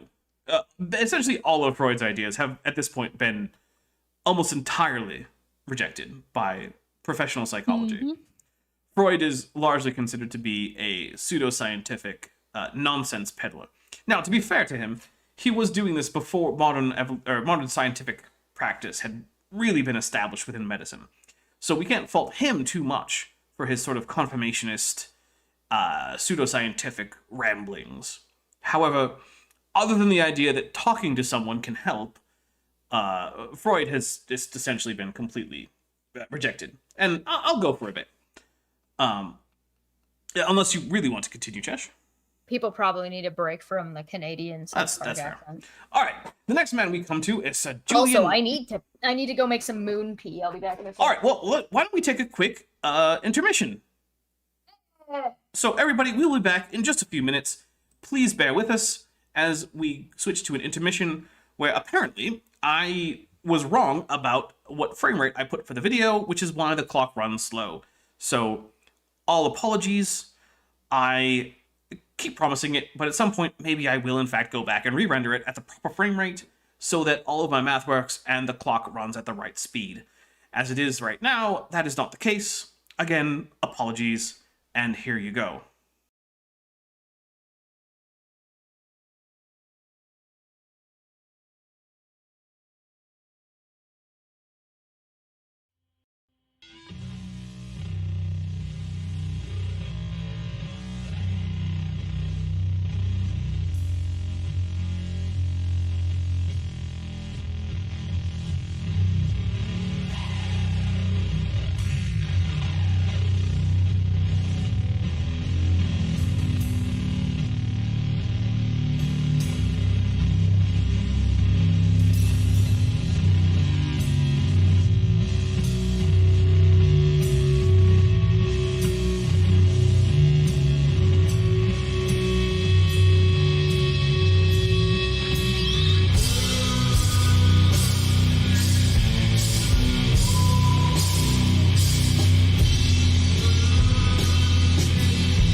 All right, and we are back. Sorry about that quick intermission, everybody, but, you know, it's already been well over an hour, and our bladders are only so big. Oh, when nature calls, eh? Yeah. Anyway, the next man we come to is Sir Julian Huxley. He was born in 1887 and died in 1975. He was the first director of the Director General of UNESCO, United Nations Educational, Scientific, and Cultural Organization. Which, by the way, I recently heard Kent try to say what UNESCO stood for in one of his little talks that he gave as his Creation Science Evangelism 201 class, and he got it very, very wrong. Let's see. He was also one of the founders of the American Humanist Association in 1933.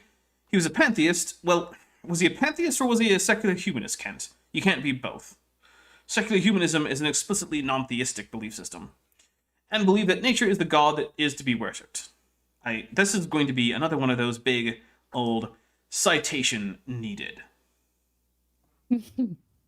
Also, I pity anyone who's just stumbled into this just now. We're all doing crazy accents, drinking, and reading Kent Hovind. That Should we tell people what our accents are, eh? Or should we let them guess? I'm fine either way. I'll keep it on the down low, because really, you should have been watching my live streams for this whole time. And if you're missing out now, well, I can only say, start keeping up. That's what I'm trying to say. Anyway, he is quoted as saying Darwin's theory is no longer a theory but a fact. Well, first, I'm not going to contest whether or not he said that. I don't really care. But it's both a theory and a fact. So it's not that it's no longer a theory, it's that it's still a theory. And by virtue of being a theory, it is a fact. Because all modern theories in science are also facts. They're facts in different ways than they're theories, but it's sort of like the germ theory of disease is the idea that various diseases are caused by microscopic organisms which infect the human body. That's a fact, but it's also a theory. The theory of universal gravitation says that all mass everywhere in the universe exerts influence on all other mass everywhere in the universe, and that this is governed according to things like, the equations of Einstein, the inverse square law, and so on and such forth. And that is also a fact and a theory. He is also quoted as saying, no supernatural designer is needed. Okay. He believed that evolution could answer all of the problems. That's the end of the sentence. All right.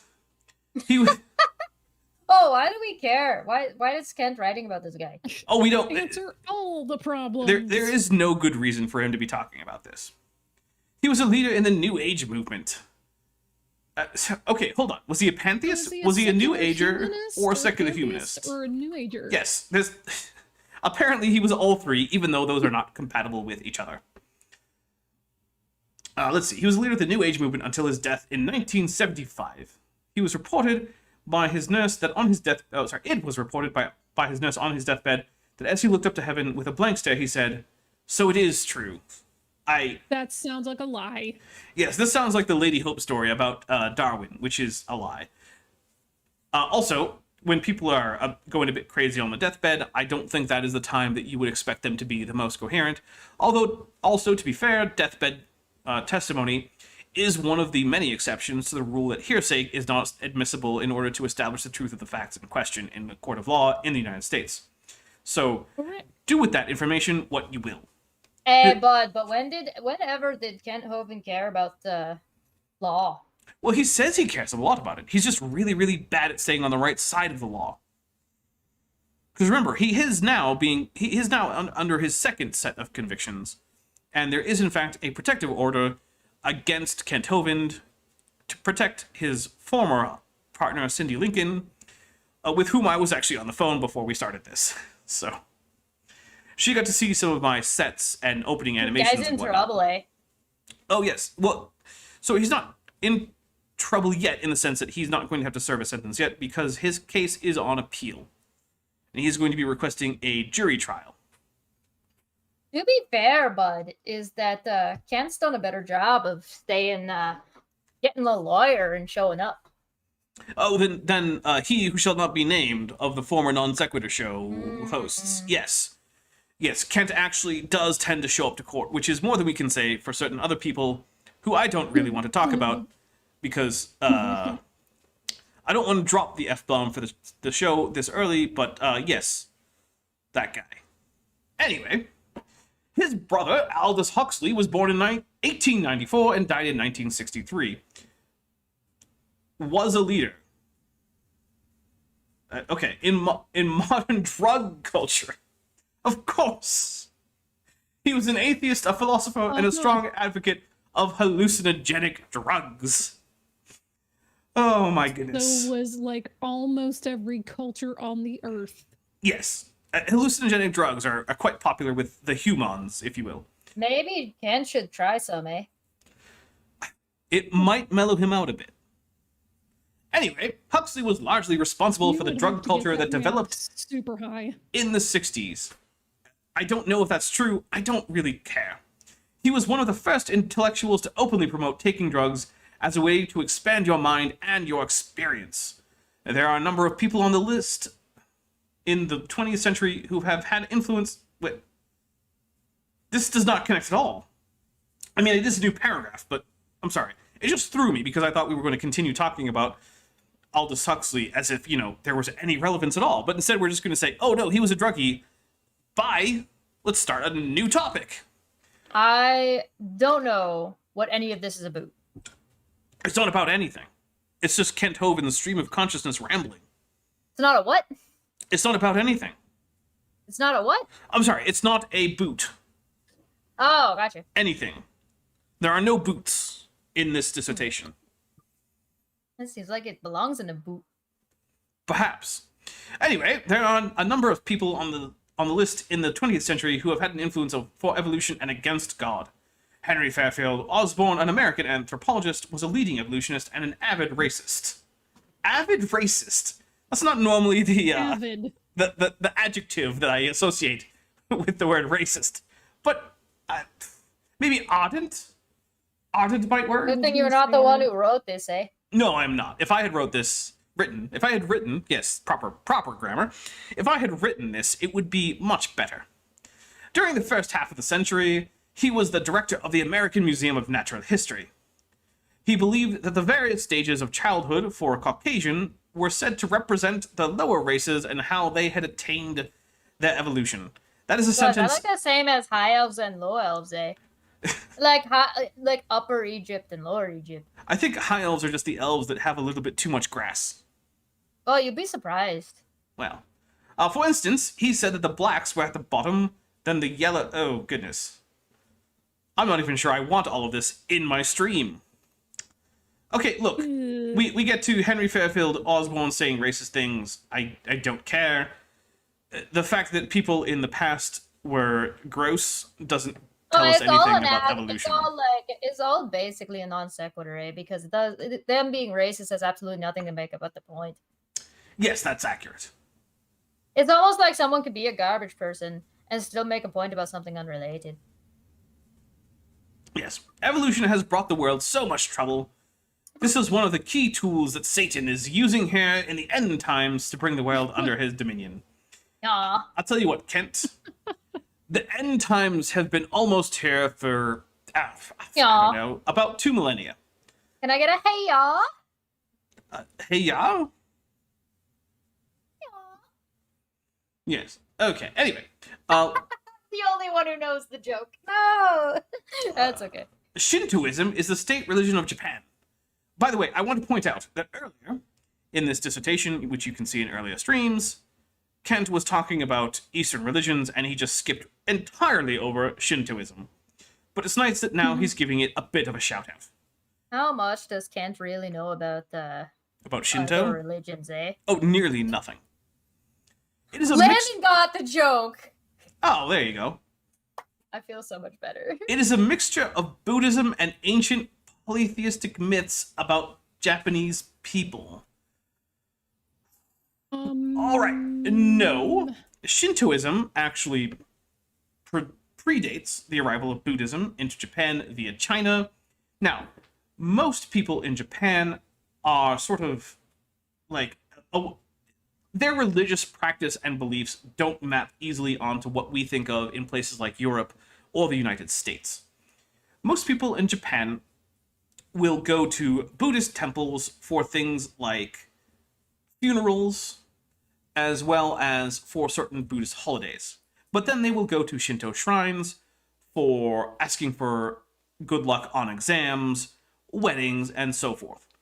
Basically, the Japanese tend to be Shinto in terms of day-to-day rituals and Buddhist in terms of death rituals. So I finished my comfort beer, so I moved on to my comfort chocolate. Sadly, it's not a Toblerone. Oh, I wish it were a Toblerone. It's toffee, though, eh? Oh, well, toffee is good. They started making terra chocolate oranges, and they made them with toffee now. You know, the oranges here are starting to ripen. Pretty soon, I'll be able to harvest a few oranges from the yard. Which is nice. I've never had it. I'm stuck with some Tropicana garbage in the grocery store. Unfortunate.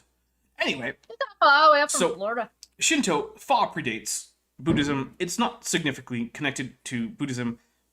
And you can, in fact, be a Shinto practitioner and never set foot in a Buddhist temple, and Buddhist temple and Shinto shrines are separate buildings in Japan. Shintoism teaches that the Japanese are descendants of the gods, well, some of them, and are destined to rule the world. Well, okay, that was an interpretation that came about in the early 20th century. So does Christianity, though, eh? Well, it doesn't say that Christians are the descendants of the gods. Not the sons, but they got a son. They also got they're gonna take over the world. Actually, that's a little bit harder to get out of Christian scriptures. There's good precedence for Christians saying that they should take over the world, but it's hard to get that they're destined to do so. They're the children of God, eh? And they say they're the children of God. They're more abstract. They teach the emperor is from the sun god, the highest god. Well, is descended from? Anyway, it is Shintoism based on evolution. Wait, that has not been established. Shintoism is in no way based on evolution. That doesn't even make sense. It's all about various spirits of ancestors as well as spirits of the natural world that have influence on day-to-day life and should be appeased or in other ways pleased so that their blessings can come on you and things like that. It has essentially nothing to do with common ancestry, descent with modification, or anything like that. It was Shintoism, based on evolution, that was responsible for Japan's actions in World War II. Now, I would say more that Shintoism is what they used to justify the actions that they took for mostly economic reasons. Japan was having a bit of a trouble with their international trade, especially since the United States had been conducting what, by all accounts, were unfair trade practices with Japan prior to the war. In fact, in the declaration of war that was sent to the United States at around the same time as the attack on Pearl Harbor, various economic grievances were the cited reason for the declaration of war. Hey, I hate to sound like a broken record here, guy, but what's the point of this dissertation again, eh? Oh, there is none.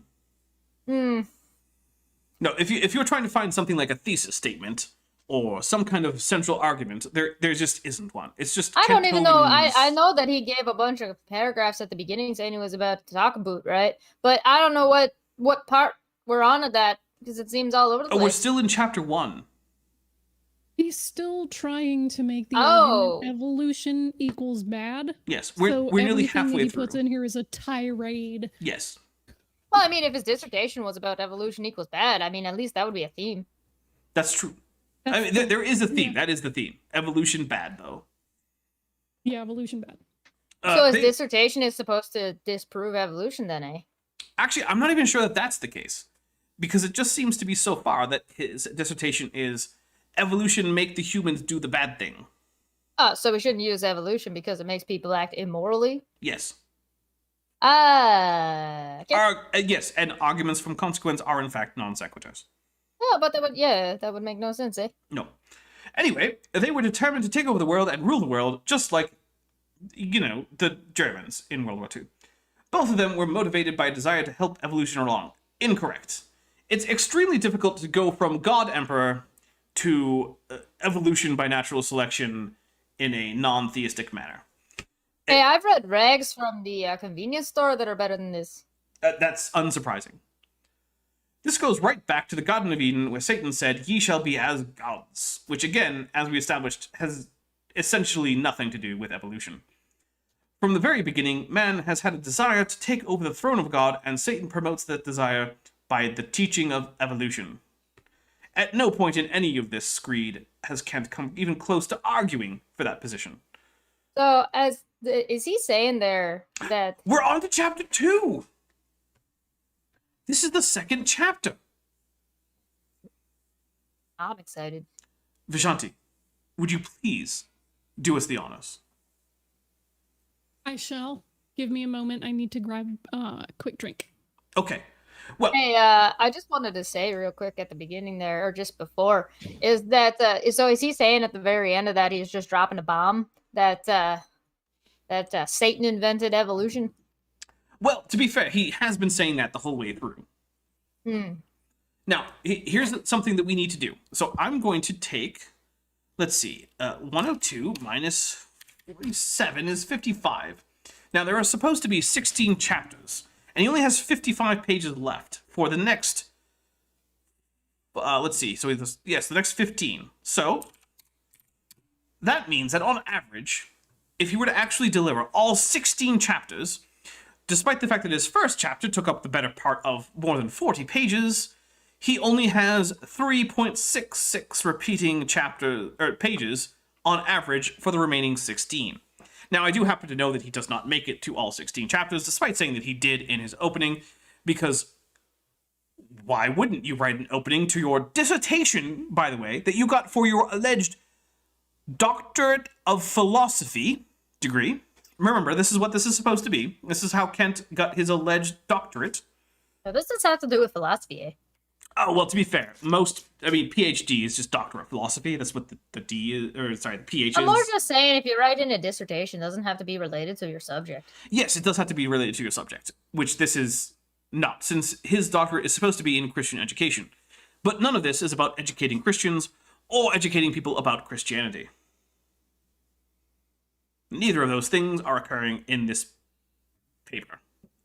Anyway, so yes, on average, we have less than 4 pages per chapter for Kent to be truthful about his quote-unquote table of contents, which is more or less just part of his opening, which was very confusing. So, oh, is that just a jar of peanut butter? You don't just eat peanut butter out of the jar? No, I put it on things. Or sometimes I turn it into a Thai-style peanut sauce with a bit of Thai fish sauce. Straight up out of the jar. No, here. I take a giant tablespoon and I scoop it up like an ice cream cone and just like eat it straight off the spoon. All right, here's the Dapper Dino Thai peanut sauce quick recipe. Okay, get yourself some peanut butter, smooth, because you can add your own peanuts if you want it to be crunchy. Add your own peanuts to taste. I don't care. Anyway, so get some smooth peanut butter, add peanuts to taste, crushed peanuts. Then add in a bit of sriracha, some Thai fish sauce, some soy sauce, and a bit of vinegar. Preferably rice vinegar if you have it. White vinegar will be fine if you don't. Then add in a tiny bit of water just to help with the consistency. Stir it all up thoroughly. It will take a bit. Do be thorough with your stirring, otherwise it won't be very good. Then enjoy it with any kind of food with which you would think that Thai peanut sauce would go well, such as, you know, noodles and chicken, or some kind of vegetable dish, or whatever. Do it. It's delicious. Sounds to me like you just don't want to talk about Kent's dissertation, eh? I don't. Look, if I can take a few extra minutes here, only about halfway through this night, to talk about Thai peanut sauce instead of this ridiculous nonsense, I'm going to take it. Especially while one of our hosts was off getting her next drink. And now that she is back, Vishanti, if you would be so kind. Oh boy. Okay, here we go. The religion of evolution. It has long been my contention that evolution is just another religion.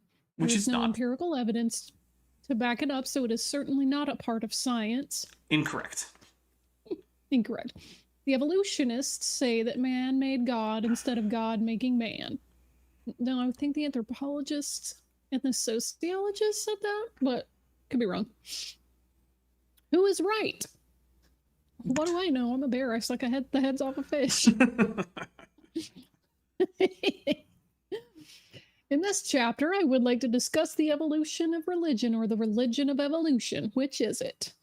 The public schools have been teaching for the last 50 years that religion has evolved.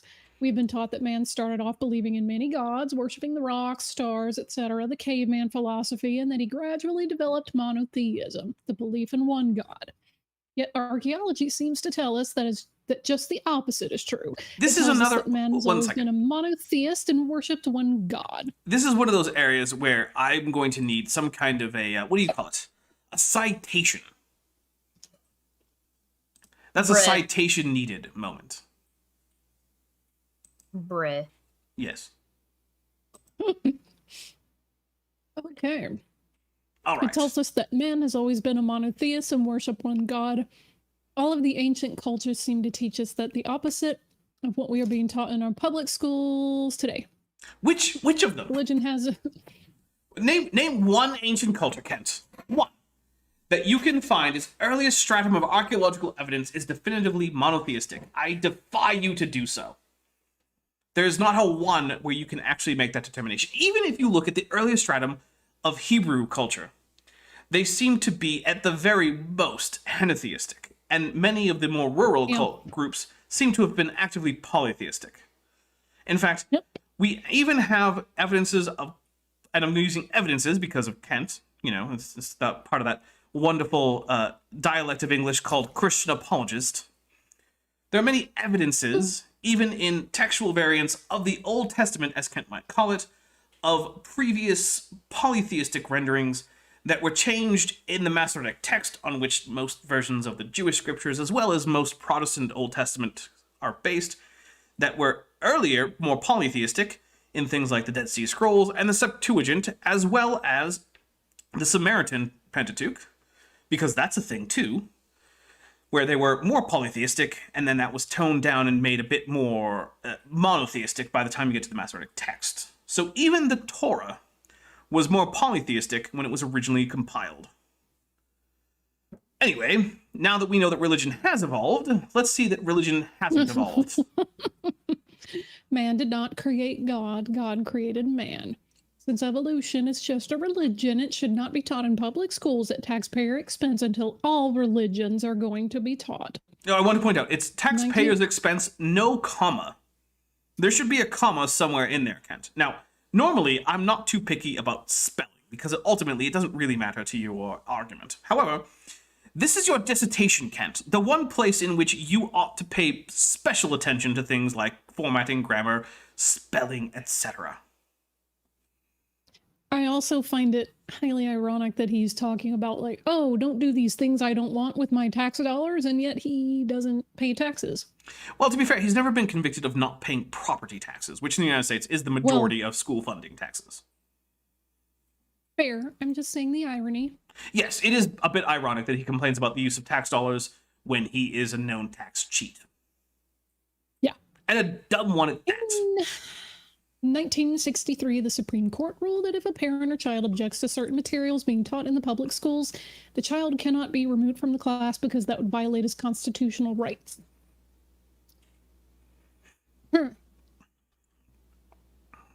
I'm not sure if that's true. The court further decided that the objectionable course or material would have to be removed. This case involved the question of prayer and religion. No, it involved... Oh, he's talking about... faculty-led prayer.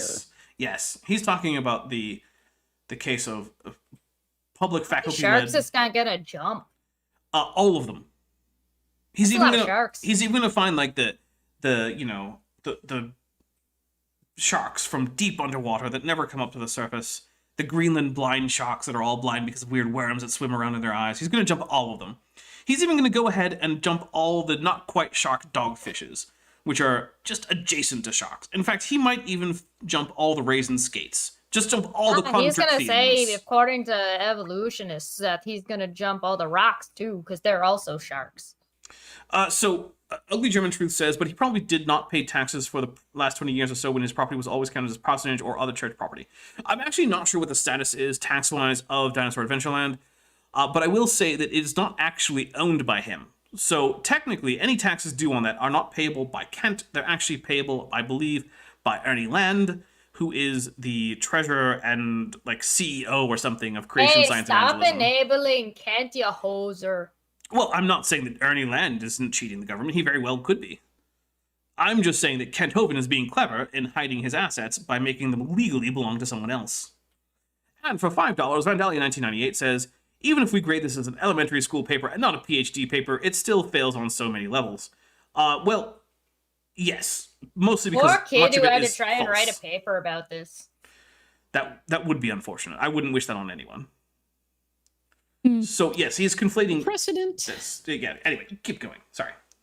The precedent can be applied to sex education or any other questionable material. Yes, why would you want your children to be educated about one important and risky part of the human experience?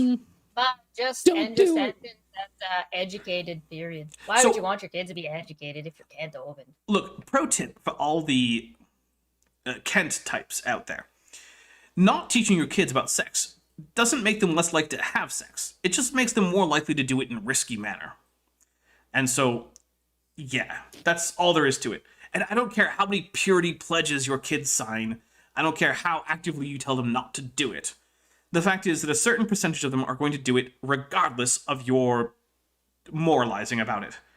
And when they do it, it's sort of like this. If we could know for a fact that a certain number of kids were going to drive cars underage without licenses, you might as well tell them what a seatbelt is.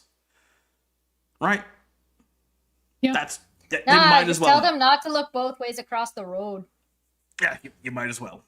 Anyway, so now that Kent is here just openly being anti-education about sex, people should just, I guess, be ignorant. And other questionable things. I mean, he's very abstinence only.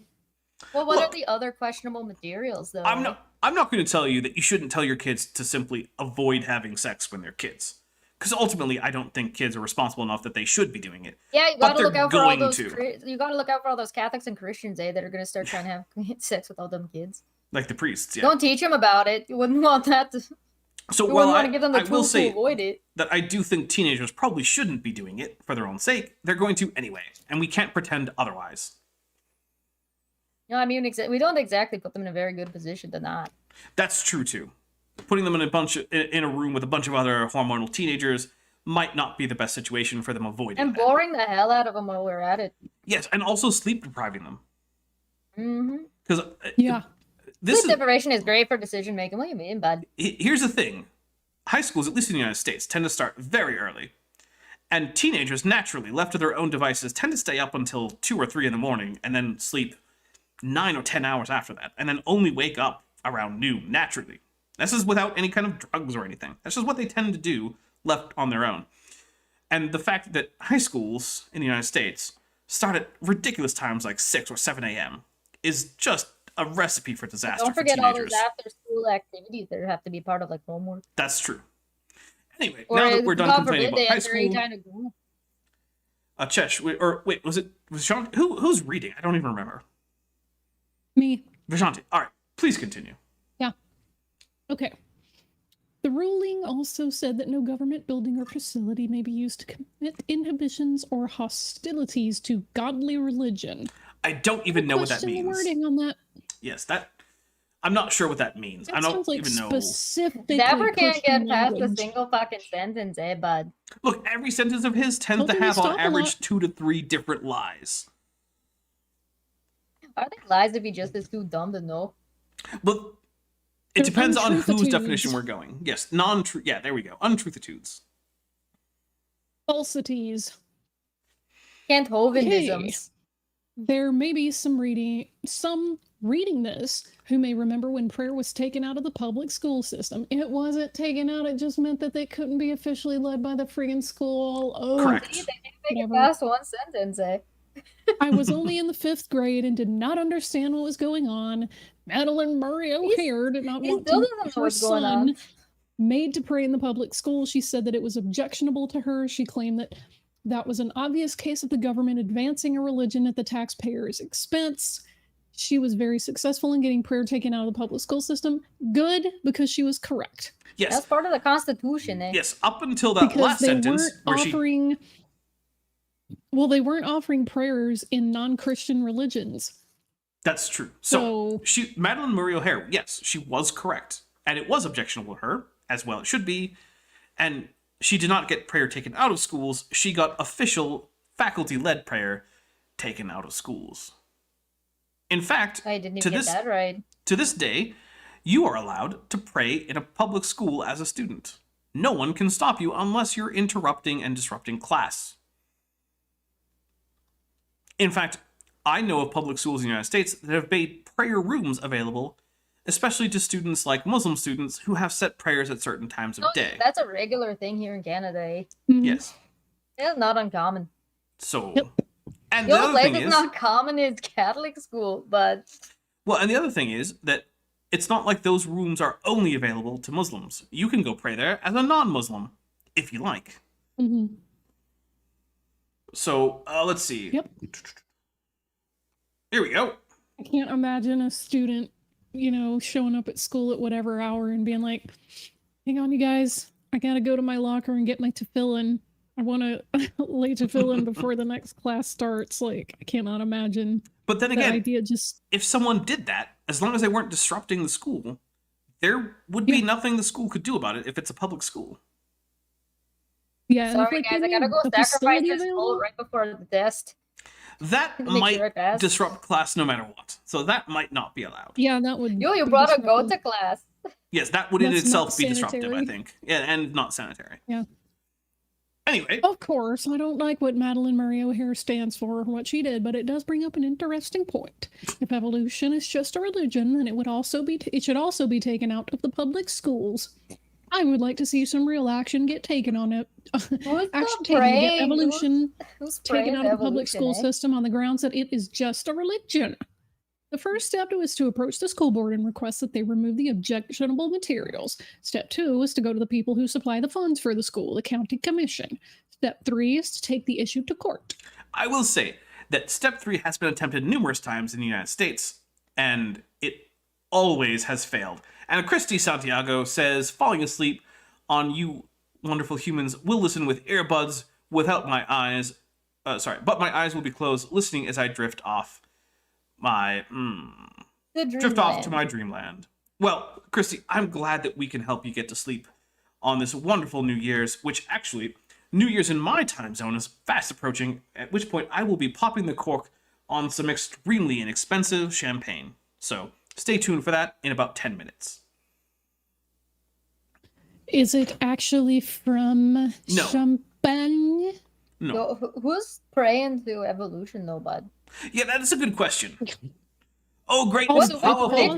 Because I wanted you to scroll the page and not because I wanted to discuss. I mean, I think a lot of boys, like in New Atheism TM, tend to be really dogmatic, but they're not praying to anybody, bud. They're still not quite a religion. Yeah, even at that point, they're not saying, "Oh, great and powerful Darwin, please grant my descendants faster running speeds." The Church of the Flying Spaghetti Monster, they don't pray with any seriousness. They do not. Anyway. There are basically 4 options in this issue. I don't know, I'm going to pick a really ridiculous accent to do this in because it's so preposterous to me that he's this wrong. Anyway. The first option is to teach evolution only and ignore the creation or any other theories or the origin of the earth. This is what is going on now in the public school system. The option at the other end of the scale would be to teach only creation. This is what was going on in 1925 in Dayton, Tennessee. Tennessee had passed a law that made the teaching of evolution a crime. The young biology teacher in the small town of Dayton was encouraged to take a test case by teaching evolution in spite of the law. The teacher was arrested and tried. The now famous atheist lawyer Clarence Darrow came in as a defense for the side of the teacher and the evolution. Darrow said that if it was unfair to teach only one side of the issue, he said that it was the height of bigotry to protect the students from learning both sides of this issue. Even though Darrow lost the case and the teacher was fined $100, his plea for equal treatment was heeded. Slowly, the schools began to teach the theory of evolution with the truth of creation. Real quickly, I just want to point out that we're now going back in time. So we were at Madeline Murray O'Hare in the mid, like what was it, the 60s, I believe? And now we're going all the way back to the early 20th century with the Scopes monkey trial. It just seems a bit odd, given his... just asked for There's no such thing as William Shatner. I'm like, I would rather do Christopher Walken. I won't stop you from doing I can do a decent Trump. I've no, seen Bill Shatner live many times at conventions, and it's not as exaggerated as people when they do a quote William Shatner impression. It's not. No, of course not. That's what characters are. But it's not far off. All right, so where were we? Darrow said it was unfair? Yeah. There. Okay. We are now at the other end of the spectrum. The tides have totally shifted, and we are now teaching only evolution. This is Scopes in reverse. The same bigotry that they objected against the same bigotry that they objected against, they now condone since the tails are turned. Oh, my goodness. Since the tables turn. are turned. He might as well have just went with how the turntables. Straight out of the office. Yeah, how the turntables. Oh my god. My Christopher Walken impression is amazing. How dare you? Even though they can, most public school teachers don't mention creation. Well, if they're freaking science teachers, there's a reason for that. Yes. They have been told that it is against the law to talk about creation because it's a religious subject. Evolution is religious also. 1, no, they haven't. And 2, no, it isn't. Isn't he like 2 pages in and he still hasn't explained why evolution is religious yet? He Yes, just keeps reiterating that it is. Yes, he doesn't ever actually go with a good reason to consider evolution a religion. He just simply says because it is. Yes, it's in opposition to his religion, so it must also be in the same category. Well, he called everything just a religion, didn't he? So that it's just another religion. So, bruh. I have to answer a quick question from Landon, who says, will the burning 2021 turn into a burning or non-burning 2022 at Dapper's New Year? Unfortunately, no. I only had time to do the 2021. It actually turns out that doing things like fire simulations in Blender 3D is a rather time-consuming thing, and I actually had to interrupt my phone call with Cindy Lincoln in order to finish it. And by interrupt, I simply mean I started talking out loud about what I was doing in Blender 3D while she confusedly listened on because it was all gibberish to anyone who doesn't use 3D software. So we can Was it as burn gibberish 2021 in effigy, Yes. even if the clock strikes. Yes, 2021 gets like to be it's perpetually a worthy of dumpster that. fire. Yes. In perpetuity. Especially after what it did to Betty White. Yes. Rest in peace. F's in the chat for Betty White.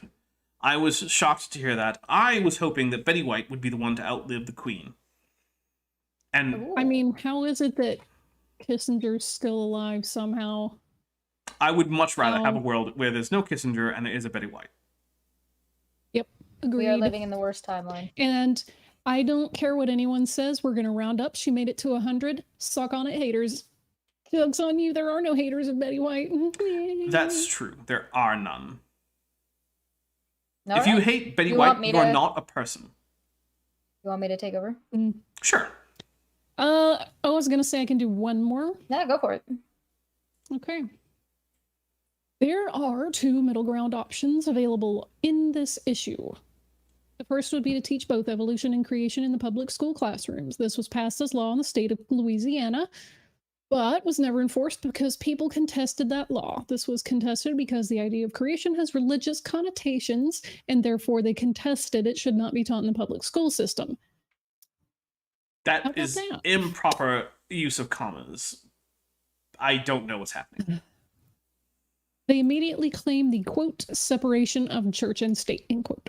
Yes, This imagine ideal not is wanting... found in the Constitution. Actually, it is. Well, so, But not the way that he thinks. yes. So there He is... thinks it means that the government has to stay out of church in only one way and so on and so forth. They can't do anything with religion, period, ever.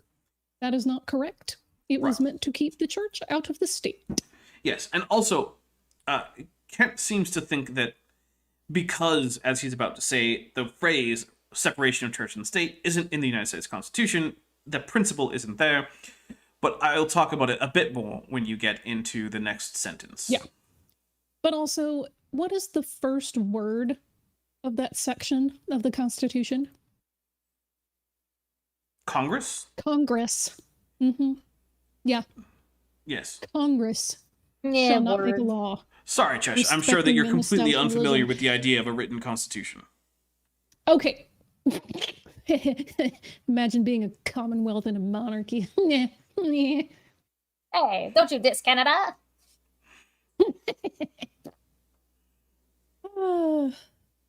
Anywho. Okay. The next option. We have all the... No, we It haven't... is found Oh, hold in on, we haven't- yeah, Jefferson's there you go. writings, even if this is true. Wait. Even if this true. Yes, well, you don't need verbs. I think you accidentally a word there, Kent. Just a little bit. He accidentally a word. The courts decided that teachers have the right to give any number of theories on the origin of the earth. All Do right. you want to take over, Chesh? Well, first, before Chesh takes over, I want to say that, yes, the phrase is in fact from Jefferson's writing, but he was talking about how the Constitution was properly to be interpreted. So it's not like this isn't actually part of constitutional thought, because just like the Bible, the United States Constitution requires humans to interpret what's actually going on there, because like all writings, it is not entirely unambiguous. It sounds to me like old Kent boy over here is just getting confused with what the word theory means. Perhaps, well, yes, he absolutely does not know what the word theory means in any context. Well, there you go then, eh? But also, it's less than a minute until it is time to pop this cork. So I'm sitting here with this bottle Are we of champagne. wrapping it then, eh? Are we wrapping it on this then? No, so I'm going until it's New Year across the entirety of the contiguous United States because I don't care about Alaska or Hawaii. Rude. Well, I do Don't have care family in about Alaska. Well, they shouldn't. Although I will say, I did enjoy my time in Hawaii, although it was absurdly expensive. I dropped some $6,000 in Hawaii and came away with a pair of flip-flops and some memories.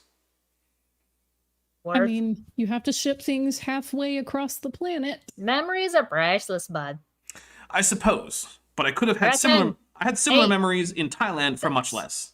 Oh, 4. here we go. Come on, 11. cork. Happy New Year. There we go. Bottles. I am Yay. pouring some champagne from California because I am a cheap bastard Woohoo! who cannot be bothered to get French champagne. But Hey, I you know now what? have. California wines win global wine awards every year. This is so true. suck it, France. Well, here we go. My We have first sip awesome wine of here. 2022 champagne. Winey and sparkling, just like I expected. Are you bit- gonna mix it in and make A bit mimosas? tannic. Hold on, let me do a proper tasting. A bit tannic, a bit of a floral note as it evolves, and it ends on a taut and dry note. Oh, if you want a t-shirt there, bud, you can go and check out some of our Teespring stores. Actually, that reminds me. When I was on the Non Sequitur show the other day, I wore my Pine Trees and Elephants Non Sequitur show t-shirt that I got thinking that some of that money would go to, other participants in the Non Sequitur show. As it turns out, I was wrong. Well, it Anyway, is now, bud. well, that's true, but I've already bought the t-shirt. Been a long way around. Well, anyway, also, I apologize if all of you can hear the fireworks going on. I live in a place where fireworks are in fact completely legal year-round, and as a result, people buy a lot of fireworks. Jesh, would you like to continue? Yes, I can do that. Thank you. The next option is to leave both of these beliefs out of the public school system. I taught high school science and mathematics. I know that you can teach students many things without mentioning origins of and where we came from. It is possible to leave the issue totally up to the home or to the church. The public school system is right now using option number 1, teaching dogmatically evolution. They would never dream of switching to option 4 of teaching only creation. Since option 2 of teaching both has not worked, I believe that we are left with option 3. I believe we should just leave both beliefs out of the public school system. Well, Madeline Murray O'Hare has a very valid point. I want to say something real quick, which is that evolution is a demonstrable fact of the universe. It's perhaps the foundational idea in biology, as was said by Theodosius Dobzhansky, a Christian, mind you. And to leave it out would be to greatly disadvantage the youth of the country. And so, no, we should not leave out both options. We should leave out the demonstrably false option, which is to say, special creation of all varieties. And Smitty, thank you for that detailed description of what you are about to go do. And I will leave it as an exercise to the viewer to go ahead and check either the chat log or the on-screen chat. And also, Cheshire Vic, you are in fact incorrect about where urine is stored. Yeah, fake news there, bud. Instead, apparently, according to Augustine of Hippo, that is where sin is stored. No, that was about the same thing. Well, there you go. Madeline Murray O'Hare had a very valid point. It is not right to use the tax dollars to promote religion, any religion, in public school system. Webster defines a religion as a belief in a divine or superhuman power or powers to be obeyed and worshipped as a creator of the universe. Thank you for making the point against everything you just said, Kent. Yes, What that evolution created is explicitly not covered by that definition.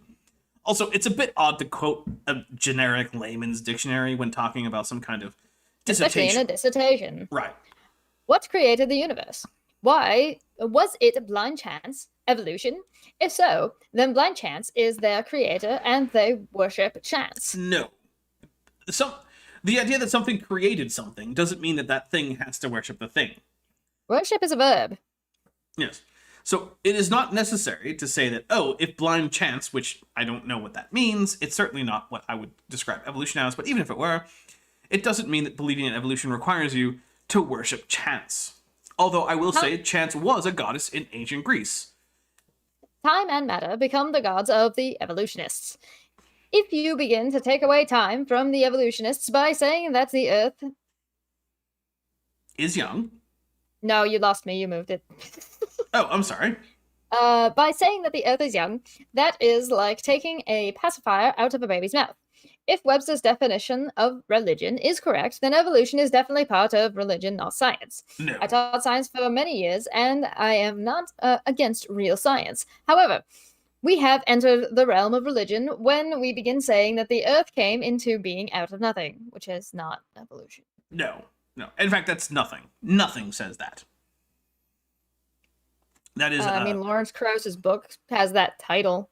Well, it says a universe from nothing, but the Earth still would have... Something. It doesn't even say universe, it's just something from nothing. Yes. Well, it still doesn't describe how the Earth formed, because the Earth formed well after the Big Bang, and also our third page number.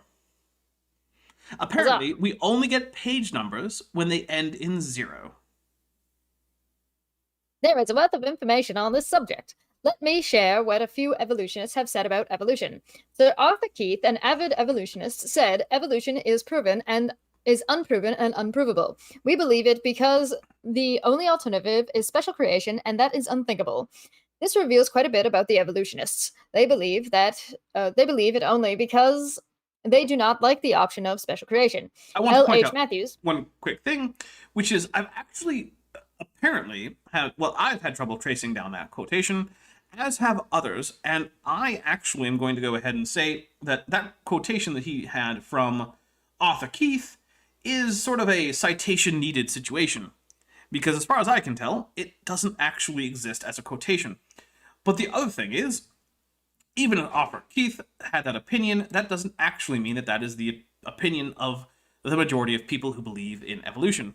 In fact, most of them believe it on evidentiary basis, and not because they don't like special creation. I actually have no particular animosity towards special creation, other than that it is evidently wrong. If it weren't, I would like it quite a bit. L.H. Matthews, the evolutionist, who wrote the preface to the 1971 edition of Darwin's book, said, belief in the theory of evolution was exactly parallel to the belief in special creation, with evolution merely as satisfactory faith on which to base our interpretation of nature. Evolution is a faith, a religion. Pierre Grasset, the French biologist... Pierre Grasse. I'm Canadian. I'm South Park Canadian right now. Pierre Grasset... At least use the Canadian Quebecois accent, because French Canada is the best Canada. Well... Pierre Grasset, the French biologist. Pierre Grasse. Scientist. Yeah, but I'm French Canadian South Park. I'm just saying, as someone with French Canadian ancestry, I don't know how I feel. Poutine. Scientists should destroy the myth of evolution. L.H. Limson. This is hard to switch. I'm doing 3 different ones now. Jesus Christ. The British psychiatrist said, in fact... Oh, now it's British Canadian. Hey. How would that sound? I don't know, but you are allowed to move from Great Britain to Canada. I'm just trying to. I should do that. It's that whole Commonwealth thing. Wait, where... no, I'm in Canada. Can I go to Great Britain? Yes. Can I do it the other way? Okay. Yeah. So if you're in the British Commonwealth... What? The British version Yes, of this because like? I happen to know In that fact, your passports are issued in the name of the Queen. Yeah, so... In fact, evolution, in a sense, became a scientific religion.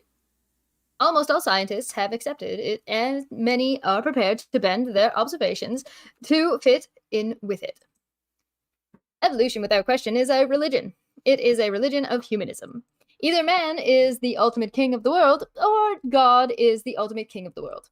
Humanism is the religion of man being the ultimate. Humanist Manifesto says humanism is a philosophical religion itself. They mean right up front that they admit right up front that it is religious. They go on to say in 1933, a group of 34 liberal humanists enunciated, which is not the verb that I would have used, but what? I swear to God, it's just Kent's stupid way of writing, and it just gives me like a brain aneurysm every couple of sentences. So where I'm just like, what? I'm almost willing to believe that he meant elucidated. That would make more sense. It would make much more sense. So enunciation, for those of you who might not know, is carefully and distinctly pronouncing every single sound in a word to avoid things like miscommunication. So for instance, it's what you do if someone has trouble hearing you and you say a word very slowly so that they hear every sound that you make when pronouncing the word. That's enunciation. This is elucidation or announcing or propounding or suggesting or composing. Any of those would be better verbs than enunciating. I really am willing to bet the spare change in my spare change jar, he meant elucidate. I do think that is pretty likely. If there was any other word in there, that's the strongest candidate. Okay. They admit right up front that it is religious. They all go on to say that in 1933, a group of 34 liberal humanists enunciated the philosophical and religious principles that seemed to them fundamental. They drafted Humanist Manifesto 1, which for... Humanist Manifesto 1, this is Humanist Manifesto 2. Come in, Humanist Manifesto 1. Over. To be fair, I do believe that is how that work is referred to now, although I believe at the time it was simply titled the Humanist Manifesto. Which, first time, was a radical document. I think this is a radical document. Radical! Yes. This document was concerned with expressing a general religious and philosophical outlook that rejected orthodox and dogmatic positions and provided meaning and direction, unity and purpose to human life. All right, I want to make one quick point. How dare they? When you capitalize the word orthodox, you're referring to the Orthodox Catholic Church, a Christian ecclesial body, and that means that according to Kent, they rejected Eastern Orthodoxy, which I would say they probably did. Or capital O Orthodox is referring to the Orthodox branch of Judaism. Those are the two big options. He's rejecting, the reactionary division of Judaism that happened in response to the Reform movement in the 19th century. Yes.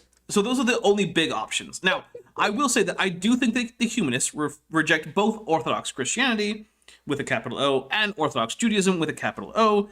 However, I feel like they did not make that particularly explicit as a particular rejection of those religious movements in their document, and I think that the Orthodox here should probably have a small o, since it's not referring to either of those religious bodies. It was committed to reason, science, and democracy. It goes on to say that if no deity will save us, we must save ourselves. Humanism, without a question, is religion. Humanists admit to this fact. Here are a few different statements from Humanist Manifesto 1 and 2 that further illustrate the religious nature of evolutionism. This is such a typographical thing, but he spelled out 1 in the first instance, and now he's using Roman numerals. You need to be consistent. Yes, be consistent. I'm just sighing because it's getting really annoying to talk about what groups believe versus evolution itself, because those are two different things. Yes. And this entire paper is amazingly rambling and getting to no point at any point. There has never yet been I a haven't thesis. seen an argument yet. No. It's just getting history badly wrong in most cases. The numbers correspond to the actual statement number from Humanist Manifesto 1 and 2 by Prometheus Books, edited by Paul Kurtz. Well, hold on. This is close to a citation. So well done, Kent, for almost citing some of your quotations. Almost. Well, don't clap too much, because he still did fail. The first statement is a religious humanist regard the universe as self-existing, not created. They are calling themselves religious humanists. Humanism is a religion. Okay, they mean religious as in they believe it very strongly. Yes. Now, look, because secular humanists identify their religion as secular humanism, when asked, I'm not going to say that it's entirely inappropriate to call it a religion. However, it does not meet the typical definition of religion, as Kent himself quoted. So... And it doesn't mean that evolution in biology is a religion. Correct. They are calling themselves religious humanists. Humanism is a religion. Here are the foundational documents of humanism. We see that they regard the universe as itself existing and not created. In other words, they believe in evolution. No. Matter has always been here, and the Earth created itself. No. All right. So, how did the Earth come about as a thing? Okay. No. Please, Dapper. Don't do it. Dude, seriously, we don't have to do this. You cannot go through the entirety of... I'm not going to go through the entire history of the Earth. No, hang on. Why don't we just let me do my Consuela no and move on? All right. I mean, I'm not in a hurry, but apparently everyone else is. It's not a hurry, it's just a please no. No, Earth, no create itself, no. The second statement is humanism believes that man is a part of nature and that he has emerged as a result of continuous process.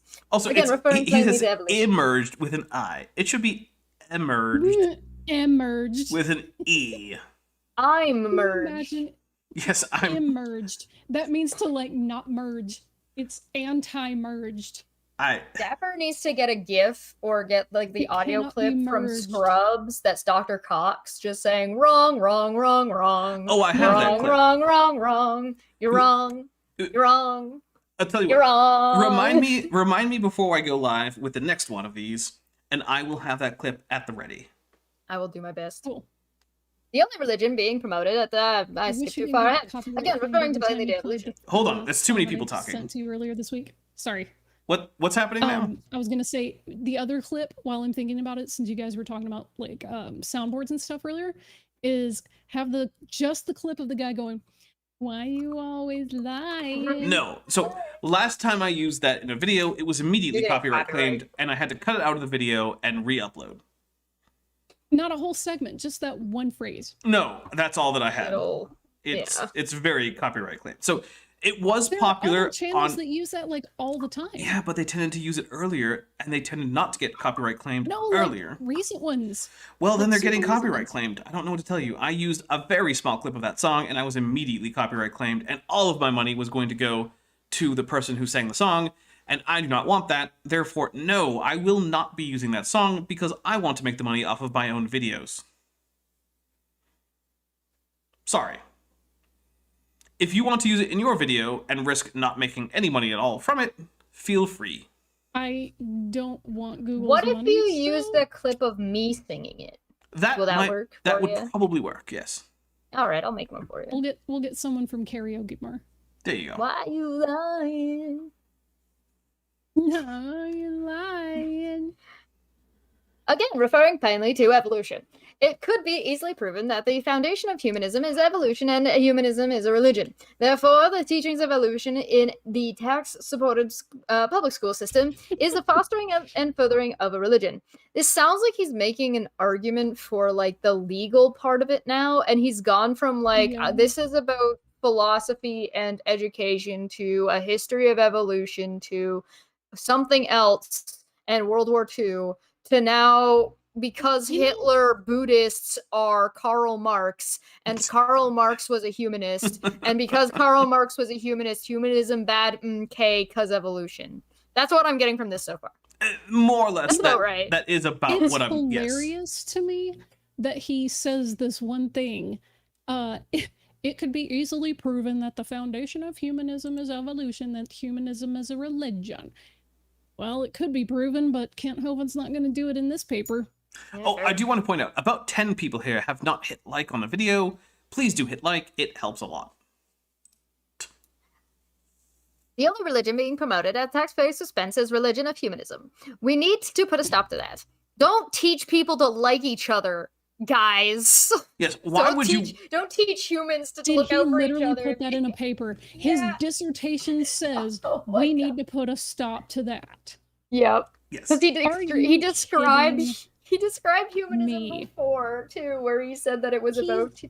Oh my god. By the way, you're supposed to be presenting research that you've done on a topic of your choosing, not trying to whip up a crowd of activists. Yes, and also, your dissertation normally has its own thesis, which you are arguing for.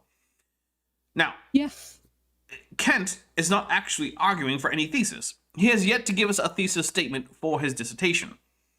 He's preaching. Yes. And he's wrong. Well, of course he's wrong. He's Kent Hovind. It's like saying, oh, and this water is making things wet. Well, that's what water does. The third statement of the Humanist Manifesto says, holding an organic view of life, humanists find that traditional dualism of mind and body must be rejected. With the phrase, an organic view of life, they are saying that evolution is the way we got here. The fourth statement says, we are products of gradual development. Gradual development, again, refers to evolution. The eighth statement in the... Yes. The eighth statement in the Humanist Manifesto says, religious humanism considers the complete realization of human personality to be the end of man's life and seek its development and fulfill in the here and now. Again, they refer to their philosophy as religious humanism. The ninth statement says, in place of the old attitudes involved in worship and prayer, the humanist finds his emotions expressed and heightened sense of personal life in the cooperative effort to promote social well-being. The 12th, get rid of that shit. Get that out of school. Is he just copy-pasting he's just copy-pasting the whole thing in here. Yes, well, the thing is, that helps him pad out. Presenting them, he's padding his word count, but like instead of producing a bulleted list or a numbered list with what the statements are, he's just saying the 9th statement says, the 10th statement says, the 12th statement says, like, stop padding your word count, you lazy doofus. Yes. Now, I'm going to have to go ahead and call a quick intermission because this time it's I who must in fact go empty my bladder as opposed to Chesh.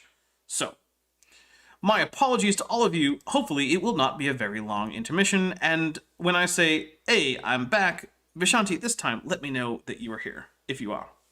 Okay. I'm not going to leave. In this case, bye everybody, and we'll go back to that clock, which again, I got the frame rate wrong on, apparently.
All right. Welcome back, everybody. We are here. Vishanti is still here. Unfortunately, Cheshire Vic, aka Victoria, had to leave, which, what are you going to do? Now, I just noticed something interesting, which is to say that we are currently $37 away from me putting feathers back on. So if you want to see me go from stage 1 to stage 2 proto feathers, super chat a bit. Because yes, we're only $37. Not $37. So, you know, if you want to see another video where I have proto feathers, it wouldn't come out for another couple months because I just have a whole bunch of things uploaded but not released. But still, my next video that I make would be me in proto feathers if you guys bother to get us to that number, because the next number is 120 and we are at 83. So feel free if you want. If not, absolutely no hard feelings. You guys have been extremely generous as is. I suppose I should carry on. Where were we? I mean, I would say we skipped down to like 13. All right, that works for me. The 13th statement begins, religious humanism maintains that all associations and institutions exist for the fulfillment of human life. I feel like it should say should exist, since I doubt that all of them do, but whatever. The last paragraph of humanist... He accidentally a word. Yes, he did in fact accidentally a word once again. The last paragraph of Humanist Manifesto 1 says, so stand the theses of religious humanism. That is the gist of the Humanist Manifesto. Kent, I want you to think to yourself, do I need this sentence? And if the answer is no, don't include it.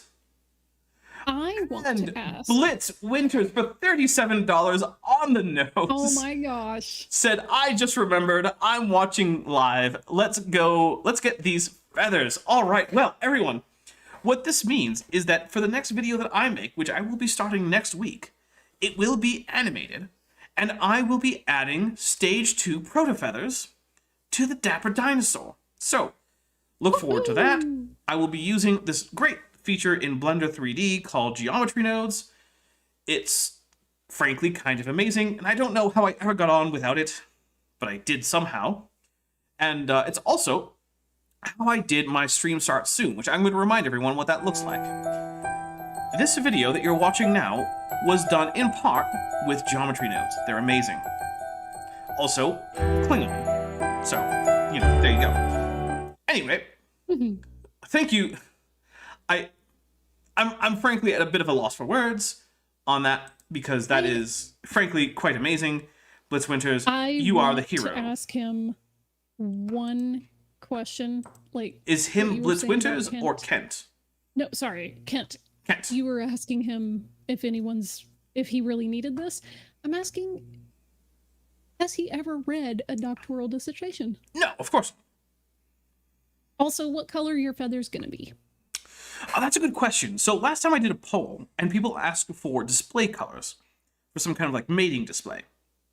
But one of the other options was earth tone cryptic patterning, which is more or less what my avatar has now, although I probably would have changed it up a bit. And I'm thinking that this time I'll just go with the cryptic earth tone patterns, and then if I have stage 3 proto feathers at some point, I will then have a different poll up, and I will go with whatever the poll says. Dapper, so, yes? In 3 sentences or less, why did feathers even develop? Oh, so feathers were initially almost certainly developed as a form of thermoregulation, much like hair in mammals. And then, as time went on, they started to include the thermoregulation of other things other than the animal's own body. So, for instance, we actually have an actual fossil of an oviraptor brooding eggs with its feathers. Now, the feathers are not themselves preserved, but the position makes no sense unless it had stiff feathers projecting from the arm as wing feathers in order to cover the eggs. So cute. It is very adorable. Now, from there, some organisms took these feathers in the direction more than 3 of... sentences. Okay, fine. I'll continue on then. Thermoregulation is the one-word answer. But thank you. You're welcome. That's awesome. Anyway, We go on. Oh, sorry. We go on now to the Humanist Manifesto Two. I like to say Two. Wow. Twa. Anyway, actually, it comes from the Proto-Indo-European Dwa, or two. That's So pretty freaking close to Romanian doa. yes, well, you'll notice that all of the Indo-European languages have similar words for the word for two. English originally did because originally the W was not silent in English.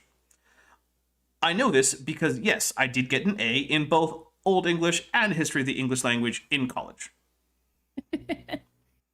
What I did. Anyway, we now go on to the Humanist Manifesto 2, written by Paul Kurtz and Edwin Wilson. It says salvationism still appears as harmful. I don't know what that sentence means, but okay. Read this carefully. Thank you for the imperative mood, Kent. Kent, as a rule of thumb, the imperative mood has no place in your academic writing. Just gonna go on and say it. Yes, do not use the imperative mood. The idea here is to teach people that Christians are the enemy and that we are standing in the way of progress. Also, do not use the first person. Harmful. Yeah. Also, do not use the first person in your academic writing, Kent. You know what though? He finally answered who this audience is. The Christians, apparently. Mm-hmm. Just generally. Then TC the Unbeliever says, but trois equals 3. Yes. Well, 3 comes from a different... Wow. Look, I'm not going to get into the entire etymology of Proto-Indo-European numerals, but yes, that also comes from... This is what is interesting. The 3 or 3 or trois, tres, all of those, it's one of the few words that both Russian and the Romance languages share. There you go. Actually, Number 3. If you look into it deeply, they actually share quite a few cognates. However, because the Slavic languages and the Italic languages diverged so long ago, it's hard to hear unless you're familiar with Proto-Indo-European sound change history. Mm-hmm. But that's also the case for things like Hindi or Persian. I do want to know where they got Chatiri from. For 4. That it doesn't even sound anything remotely like a Latinized language like Quattro or Quattro. Actually, I can't prove it right now, right here, but I'm actually fairly confident that those are in fact cognates. But anyway. Very unusual one. Yes. Let's see. The idea here is to teach people blah, blah, blah. I believe we as Christians need to be aware of this message. Most of the programs on television... What? Just total change of within the same paragraph. It's infuriating. Most of the programs on television are examples of Hollywood's definite desire to discredit Christianity. Yes, I entirely remember how it was that Teenage Mutant Ninja Turtles taught us to hate Christ at every turn. In fact, if I remember correctly, that first episode of Power Rangers started with Zordon saying how Christianity is bullshit. That's how it started. It said he said, you know, Zordon. Famously, the theme song to Golden Girls was "Fuck all Christians, their religion sucks." I remember as a kid watching Power Rangers episode 1, Day of the Dumpster. That was our F-bomb. And yes, it was. And Zordon said, "It's okay, we're Alpha, less than half an hour till the end. Rita has escaped. Christianity is bullshit, and recruit a team of teenagers with attitudes." That's how the episode started, if I remember correctly. Which Happy Days, the real lyrics were Christianity sucks. Yes. Christianity is harmful. Christianity sucks. Greasy Josh, it really sucks. You guys are so mean. Also, I want to point out that a large portion of characters in modern Hollywood and TV are either in fact Christian. Explicitly or implicitly, yes, Christian. Mm-hmm. Yep. Anyway, you will not see a preacher portrayed as a God-fearing man. Kent, there's this little movie. Incorrect. There's a little movie that I would like you to see. Actually, there's 2, and I would like you to see one of them. One is called The Bishop's Wife. The other is called The Preacher's Wife. The second is a remake of the former. You know, that's a That's generous. I was going to say God-fearing priests were all over the place in The Exorcist. Yes, actually, horror movies in general tend to have God-fearing Christian clergy. Now, there have been a few horror movies in which the clergy portrayed were Muslim or Jewish, but they're almost always Abrahamic, and they're almost always sincerely believing. Yep. So... Or anyway. unless the plot starts with them questioning all of their beliefs, only to have them reaffirmed later. That's actually largely the plot of Signs by M. Night Shyamalan. Shyamalan. Yes. Now, I have my criticisms for the movie, and there are things I like and don't like about it. However, it is definitely the story about a disillusioned priest realizing that, in fact, he does believe in God and coming back to the faith. Mm-hmm. Although I believe he's like an Anglican priest or something. Because he had a wife and kids, so he couldn't be Roman Catholic most likely. And he doesn't seem like he's Eastern Orthodox, which is another church which would allow that. So my guess is Anglican. Anyway. Most likely. Yes, it's not very explicit, but it seems to strongly be implied. Anyway, you will see him, the preacher, portrayed as a wild-eyed fanatic killing people. Almost never. I wonder where that idea came from. Actually, or then he goes on to say, or stealing money from the church or some other evil deed. And I want to point out that in a previous stream, Kent Hovind said the similar thing. This was on a Kent with Bent. And we polled the chat as well as comments about any movie in which the killer of the movie, in which there are killers in the movie, because, many movies don't have a killer, was a Catholic, or sorry, not Catholic, but a Christian clergyman. We could come up with, I believe, about 4 or 5 examples. Yep. Not exactly Not a vast common. swath of film history. And only one of those I can think of gets off on a technicality. Yes. You will never see the truth in Hollywood movies about Christianity.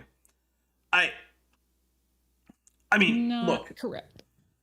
So many Hollywood movies are pro-Christianity that it's almost laughable that he could make this assertion. Anyway, other religions such as Hinduism and Buddhism are taught as being okay, even in the public schools. I mean, I would hope that the public schools aren't saying that any particular religion just isn't okay on its own, because that's not their place. Their place is in a religion class to tell you what various major world religions believe so that you know what you're talking about when you talk to people of that religion, at least in the basics. But the idea of bringing in Christianity is utterly despised. Kent, have you ever been to America? It's the dominant cultural hegemony in the entire westernized world. Yes. Look, it is hard to imagine someone living in the United States and thinking that Christianity is utterly despised. It is perhaps the... It's because they have the biggest persecution complex of anyone that's ever walked the earth. Well, Kent certainly does. I do know a number of Christians who do not. But Kent definitely does. Just victim card decline, dude. Your religion's the one that's murdered millions of people in the name of its so-called God, so... Well, it's one of them. I don't think you have a lot of room to talk there about, ooh, it's utterly despised, as if people don't have legitimate reasons to critique Christianity. It's one of the religions, not the religion, that's done that. I mean, colonization was done by Christian European countries. Most recently. In this whole hemisphere. Yes, most recently, yes. But anyway, the Humanist Manifesto, too, goes on to say any account of nature should pass the test of scientific evidence. Correct. Fair. Yeah, fair. In our judgment, who's our? Whose judgment? Is this yours, and who else's, Kent? The dogmas and myths of traditional religion do not do so. Oh, he's still quoting the Communist Manifesto. Now, I should have noticed that right, because he didn't close his quotation marks, but one of the things is Kent tends not to actually complete his punctuation. So, in my defense, I was just assuming he was bad at punctuation, which is usually a good assumption. If they really mean that, quote, the account of nature should pass the test of scientific evidence, end quote. They should examine and see if evolution will pass the test of scientific evidence. I agree. They should do that. Fortunately for them, the comma. It does. And yes, the comma, yes. The comma coming after the quotation mark. Before the quotation mark. Yes. Look, are you surprised at all that Kent got that wrong? No. No, nor should you be. Let's see. In order for something to be scientific, it has to be observable. Anything outside the realm of observation is not scientific. I mean, fair, but that does not include evolution, so not sure what the point is. For something to be scientific, it must be testable. There is no observation to back up evolution, and no test has been devised. Did you again a word, Kent?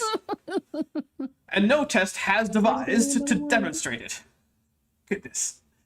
The tests itself are devising. I'm on my second glass of champagne, and I needed it. If evolution occurred in the past, it should have been preserved for us in the fossil record. Which, well, good news, Kent. It was. Hooray! Cheers! You know what? Cheers, everybody. I take a big quaff of the champagne in honor of the fossil record.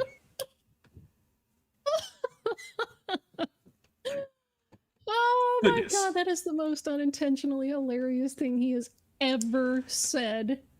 We have none of his jokes land, but one of his like core beliefs ends up being the thing I love this next bit. We have trillion of fossils. We have exactly 1 trillion fossils. That is how many we have. No more, no less. 1 trillion. We have trillion. We have trillion of fossils, yet we have absolutely no evidence of evolution occurring in the past. Oh my god. There is nothing so going on in the present serious. that gives evidence of evolution. Well, I would suggest that the innumerable transitional fossils give evidence of evolution in the past, as do ongoing... I don't have it queued up in my broadcaster. Oh, dang. I know. Well, actually, you know what? I might be able to find it. Give me a second. So, Vishanti, Okay, if you wouldn't keep entertaining the people while I try to find this clip. All right. Okay. So I will just switch over to the side chat. The Simpsons do make fun of fundies via Ned Flanders, but then they make fun of everyone. And hello, Don Giovanni. Shabbat shalom. Let's see.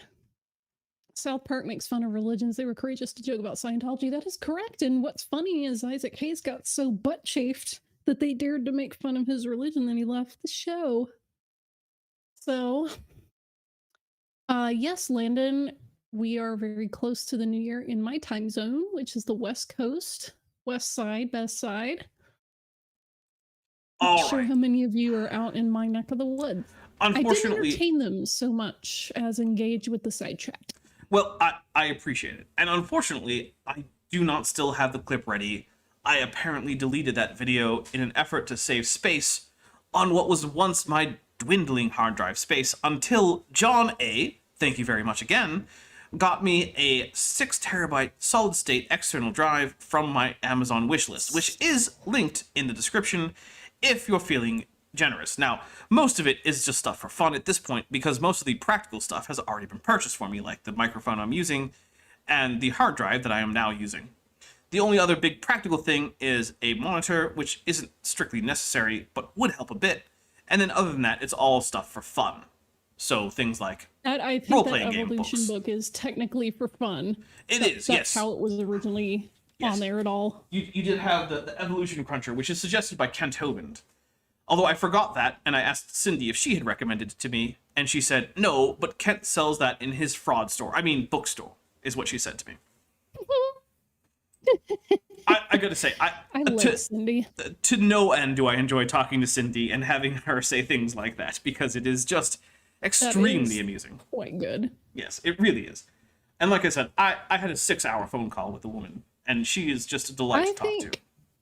I think she is someone that's easy to like. Oh, yes. And easy to get attached to. No, I think that's fair. I mean, look, I didn't call a whole lot of people to wish them a Happy New Year. But she was one of the people I did. Mm-hmm. Anyway, Stephen J. Gould cool. And Niles Eldridge. She's on her way to being cool. Yeah, well, she's already cool. She just could be cooler. Anyway. She could be. Everyone could be. I could be. But here we go. I could be, but not much. Of course. Stephen Jay Gould and Niles Eldredge, two famous evolutionists, said, at the higher level of evolutionary transition between basic morphological designs, gradualism has always been in trouble. It remains the official position of most Western evolutionists. Smooth intermediates between basic kinds are almost impossible to construct. Even in thought experiments, there is certainly no evidence for them in the fossil record. Curious mosaics like Archaeopteryx do not count. Now, first, this is the kind of thing... oh, yes. Dapper. You've been hit by a smooth intermediate. Okay, so I want to say that, one, Gould and Niles Eldredge, the two quoted individuals here, were definitely pro-evolution, and nothing that they said in any way contradicted the basic idea of evolution. Also, they were living at a time when we had fewer fossils of evolutionary significance than we do now. And last, they got things wrong. Like all scientists, they were not entirely correct in their ideas, and new evidence has demonstrated that some of their conclusions were incorrect. Now, basically, what this comes down to is I'm glad that some people in the 80s, the 1980s, pointed out that there were open questions in evolutionary biology. Sorry, could have been a cough. I don't know what that has to do with modern biology, and further, open questions in science are not a place where you can simply stuff God. That's not how science works. Because there is an open question does not mean the correct answer is to say, I guess God did it by magic and we should stop investigating. Also, Mark Caesar, or should it be Caesar, says, Christ, you're... Kaiser? What are you, some kind of German? Anyway, says, Cripes, you're still live streaming? Can I say I was lucky to catch you? Yes, you can say you were lucky, except, I mean, it's a 3-hour stream. And Landon Knoll points out correctly that it's 15 minutes Pacific time zone. Also, I want to say, I apologize to Landon Knoll because I accidentally put a K in front of his name when I was typing out the names for my credits. And I'm going to be attempting to correct that. And I feel like at this point, I have never once had a month in which I did not misspell someone's name. For that, I am deeply sorry because it is not intentional. And quite frankly, I keep making mistakes. And I try to correct them as I go. So please bear with me. If you find that you are a patron or channel member and your name should be in my credits and it is misspelled, do alert me and I will do my best to change it, at least for the next month's credits. Now, I usually only do one credit scene per month, so it may be a little bit until you see the correction, but it will be the next video that I make. Just not necessarily the next video that comes out, because I try to stay ahead of the channel, so that way if something comes up, the channel still has content for several weeks, even if I do absolutely nothing. Anyway, in his review of Stephen Stanley's book Macroevolution, D.S. Woodruff said, also, new person, this should be a new paragraph, Kent. Anytime you need to quote a new person, time for a new paragraph. Anyway, quote, fossil species remain unchanged throughout most of their history, and the record fails to record a single example of a transition. Well, first, the second part is simply incorrect. We have numerous transitions like Protocyren, Hyracotherium, Pakicetus, the Australopithecines, an extremely smooth gradient in Neoceratopsians, exceedingly smooth gradients in various phytoplankton. I could go on and on. I choose not to. All of you have seen my channel. If you haven't, hello, welcome to my channel. Please subscribe and watch the videos in which I talk about this. But yes, I think as I've demonstrated numerous times, there are many transitions. But it is also the case that most fossil species do remain relatively stable throughout their history. But the reason for this is that for a fossil species to have multiple specimens requires that species to have had a reasonably high population, just statistically speaking. And one of the things that we know, thanks to the work of people like Moto Kimura, who I mentioned earlier in the stream, large populations tend to swamp new mutations, preventing them from reaching fixation, resulting in relatively stable morphology.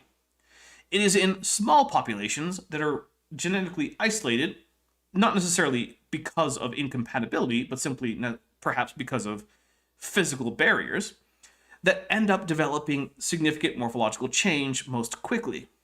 Then, when the physical barrier between them and their parent population goes away, they can then re-enter the original area and may in fact displace their parent population and replace them with a population that has a distinct morphology. This happened numerous times in many groups of organisms, most specifically, like I said earlier, in the Neoceratopsians in Laramidia, the western half of what is now called North America, as opposed to Appalachia, which is what we call the eastern half, and which has a relative paucity of Mesozoic fauna, because for most of that period, Appalachia was eroding, not depositing. There are very few Mesozoic deposits in Appalachia. Anyway, that's not super relevant. Anyway, here's Wonderwall. Right. In a Newsweek article, I'm not sure why we're quoting Newsweek in your scholarly dissertation for a PhD, Kent. Anyway, in a Newsweek article, is man a subtle, apparently I'm quite too tired. Anyway, is man a subtle accident? November 3rd, 1980. Kent, you wrote this in the 90s. 1980 was already far too outdated for you to really be referencing in anything other than your previous chapter, which was the history of evolution. It is way too late for that now, but whatever. It is said the missing link between man and ape, which by the way is like saying the missing link between lizard and reptile, doesn't make any sense, whose absence has comforted fundamentalists, so it just comforted one guy. Missing an S. There's only one fundamentalist. Just one fundamentalist. He's been comforted by this, apparently, since the days of Darwin, so he's very old. This is a very old single fundamentalist. Yes, very old. Is merely the most glamorous of a whole hierarchy of phantom creatures. Yes, oh yes. This fundamentalist must just be Adam. Like, Adam Mark III, I guess. Because apparently Jesus is Adam Mark II. I'm not going to get into whether or not I think, whatever. The New Testament calls Jesus Adam Mark II. Mm-hmm. So this must be Adam Mark III. I don't know who that would be. Maybe the Jehovah's Witnesses are right, and it's just the angel Gabriel or something. The more scientists have searched... It was Michael for them, but whatever. Oh, no, it was Michael. You're right. I don't know why I said Gabriel. It's a better name, that's why. Yes, I do prefer the name Gabriel over Michael. Strong feelings one way or the other? Oh, no, you should have very strong feelings, and they should concord with mine. Anyway. I mean, to me, it's like choosing... Because it's from the root Gibor, so... Okay, here's my biggest argument. Gabriel... Michael, who is like El. So Michael in English has only 2 syllables, but Gabriel has 3. Okay. And I know you can object that, well, in Hebrew they both have 3. I agree, but I'm speaking English. So, Michael is the inferior name. Anyway, the more scientists have searched for the transitional forms that lie between species, the more they have been frustrated. Not really, but okay. Well, between species, perhaps. Like, we don't have a great fossil transition between, like, Canis latrans, which Kent Hovind likes to pretend is Canis coyotes, because he doesn't know what the heck he's talking about. But anyway, between Canis latrans and, say, Canis lupus or Canis aureus, which are, respectively, the gray wolf and the golden jackal. But we do have really good transitional forms between, say, things like Hesperocyon, one of the basalmost canids, and modern lupus or vulpes, or Lycanopictus, right? So between individual species, say, perhaps within a genus, no, we don't have great transitionals. But we do have wonderful transitions between genera, which, by the way... And do you know why there's not as many between the genus? Oh, I do. It's well, there's not enough time, and it's also because of the punctuated equilibrium that Niles and Eldridge were talking about. There have been no missing links. The entire chain is missing. This is a point where I wish I really did have the...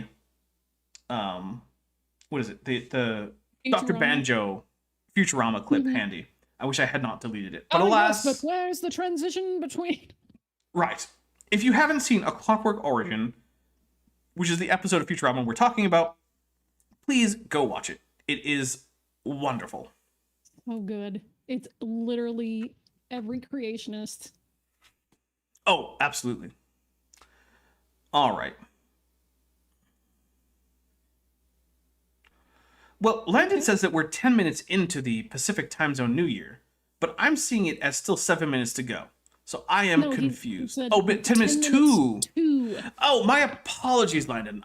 Look, there's been a fair bit of beer and a fair bit more of champagne, which isn't actually from Champagne, but this champagne isn't under the control of the European Union. So get wrecked, France. So, yeah. Yeah. Anyway, evolution is a religion. Full stop. Okay. Just making claims. Just, yeah. It does not fit the criteria of science. Full stop. Again, just making claims. It is not observable. Full stop.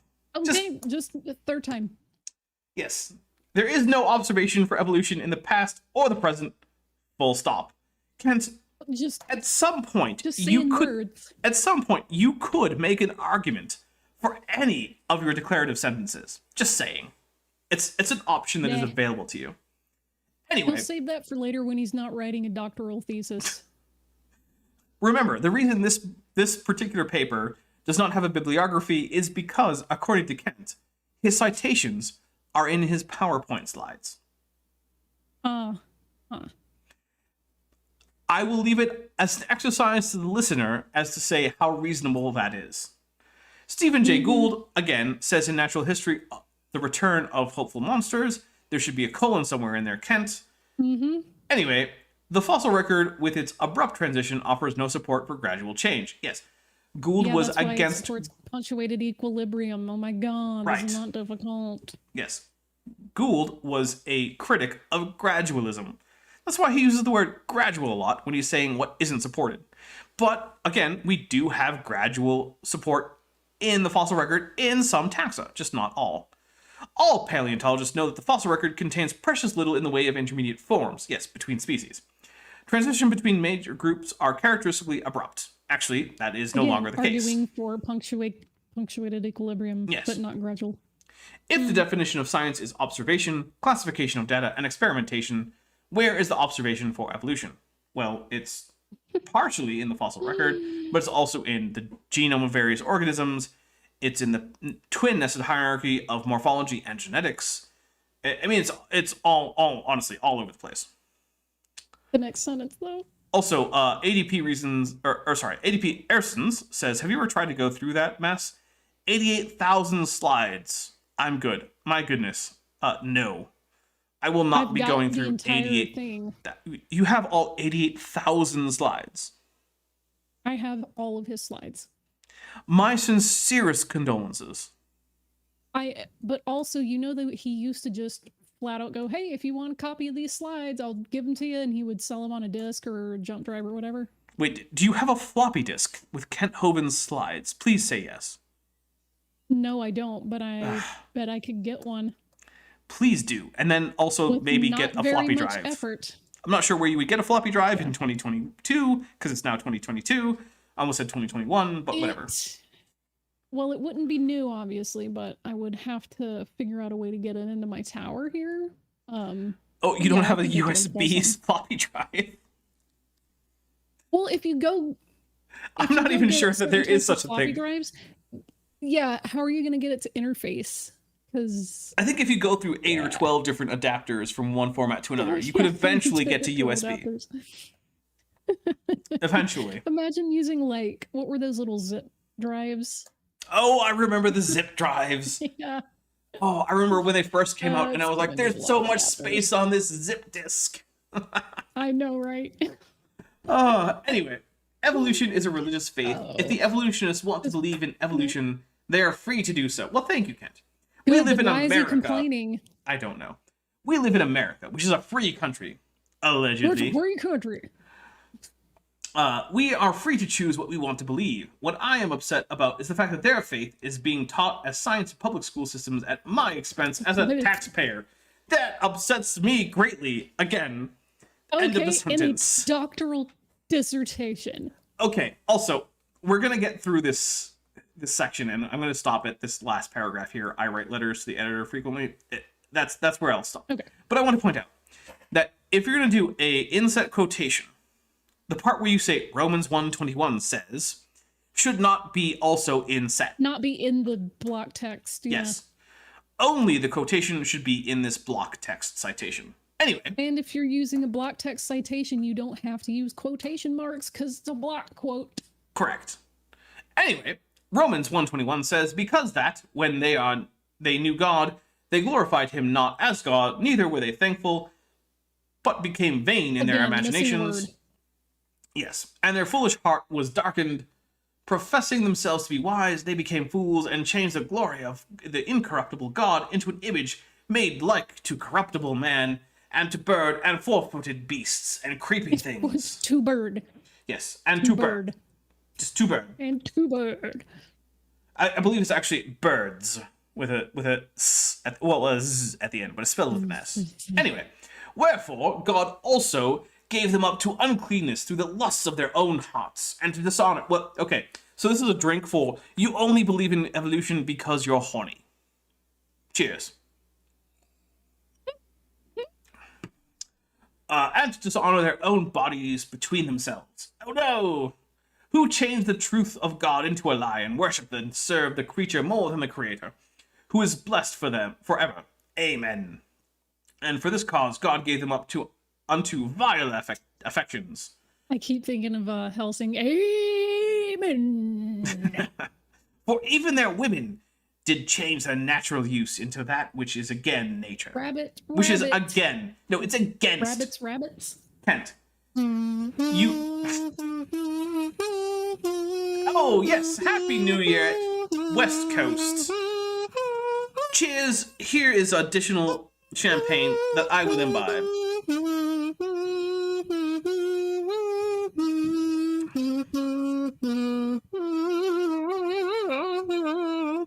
That was perhaps the most wonderful rendition of Auld Lang Syne on this channel to date. It is also the onlyest rendition of that song, but what have you. Everyone should own a kazoo. I will not take a stance on that, but I will not contest it. Everyone should own a kazoo. It can only lead to good things. I, again, have no statement. Anyway, their women did change their natural use into that which is again nature. I think you mean against, Kent. Against nature. Which is again nature makes literally no sense. And likewise, also the men, leaving their natural use of the women, burned in their lust towards, one toward another, men with men working that which is unseemly. The word unseemly just seems like, oh, you're wearing white after Labor Day. The horror. How unseemly. And receiving in themselves that recompense of their error, which was meat. Now I'm hungry. Anyway, even as they did not like to retain God in their knowledge. This last statement says it all. Does it, Kent? Does it say it all? Perhaps that's not the phrase that you want to use at this juncture in your dissertation. I will point out, this is allegedly a dissertation for a PhD. Anyway, evolution is a deliberate attempt to eliminate God, which, no, it's not. Many people who accept evolution also fully believe in God. Oh my goodness. It is time for thinking people to dethrone evolution and get some common sense back in the science class. And I will be honest, I cannot think of a better place to leave it until the next time. We have gone through 21 pages of this, nearly a quarter. Congratulations to us. Yes, and Happy New Year to everyone in North America and South America, except those weirdos in Alaska, because, again, I don't care about Alaska. Alaska is a frozen wasteland that is best left uninhabited by humans because it is unfit for human habitation. Anyway. Well, not according to 30 Days of Night. No, according to 30 Days of Night, it is in fact unfit for human habitation because do you remember what happened to most of the humans in that movie?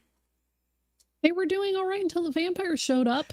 First, no, they weren't. I have an uncle who lived in that city without the vampires, and he had to worry about polar bears hiding between cars in parking lots to eat him.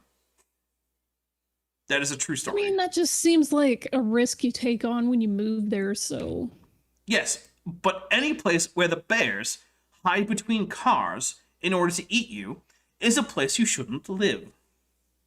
Or you gotta adapt. No, just move south. Anyway, happy 2022. I hope that it is as amazing for all of you as I hope it is for me. Also, I am sorry that I don't have a replacement for the 2021 dumpster fire, but, I mean, there it is. It's a dumpster fire. Now, I also hope that this was a successful use, or attempted use, of the mid-Atlantic or transatlantic accent. I'm not an expert at this. I had to basically learn it in the last day and a half, and I watched a whole bunch of Humphrey Bogart movies and things like that, and I looked at some dialect coaches. Unfortunately, apparently there are no modern professional dialect coaches teaching the mid-Atlantic accent. So this is my best approximation. Well, it's both. Those two terms are synonymous. So take that, Vishanti. My grammar brain is like trans and mid are not the same prefix. They're not. However, those two terms are synonymous. Anyway, let's see. Also, I want to point out that Eric the Tyrannoceratops says that he just uploaded a tribute to Bill Ludlow. Bill Ludlow is someone I met in person once in Phoenix, and I was very upset at his passing several years ago. So I would encourage everyone to search Eric the Tyrannoceratops and take a look at the video that he did as a tribute to Bill Ludlow, because Bill Ludlow... And yet another props, big up, love to Betty White. Yes. Rest in peace, Betty White. I'm sorry that you didn't make it into this year. But anyway, let's talk about what's coming up in the new year for the channel. Vishanti, do you have anything to plug for this new year of our Lord 2022? Our. Look, that's what AD means. Anno Domini, the year of our Lord. Now, just because you're a Jew... Sorry. Anyway. We're starting off 2022 with good old blood libel. I didn't say anything about blood libel. So, tomorrow on NASA Bunker 33, we're just going to be doing a year in review.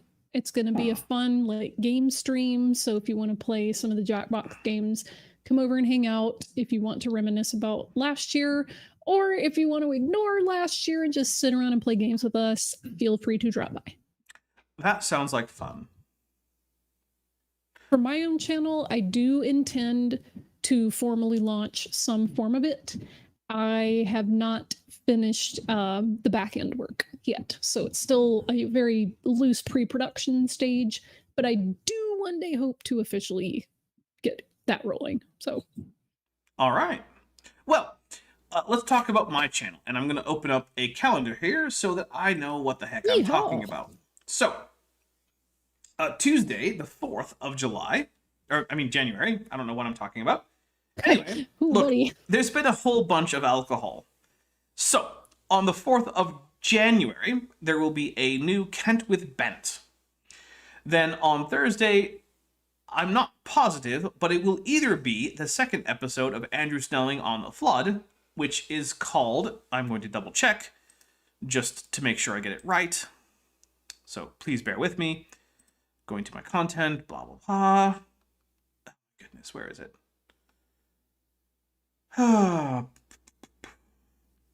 Yes. I believe it is called Pants on Fire, because the first one was called Liar, Liar. And this one is called Pants on Fire.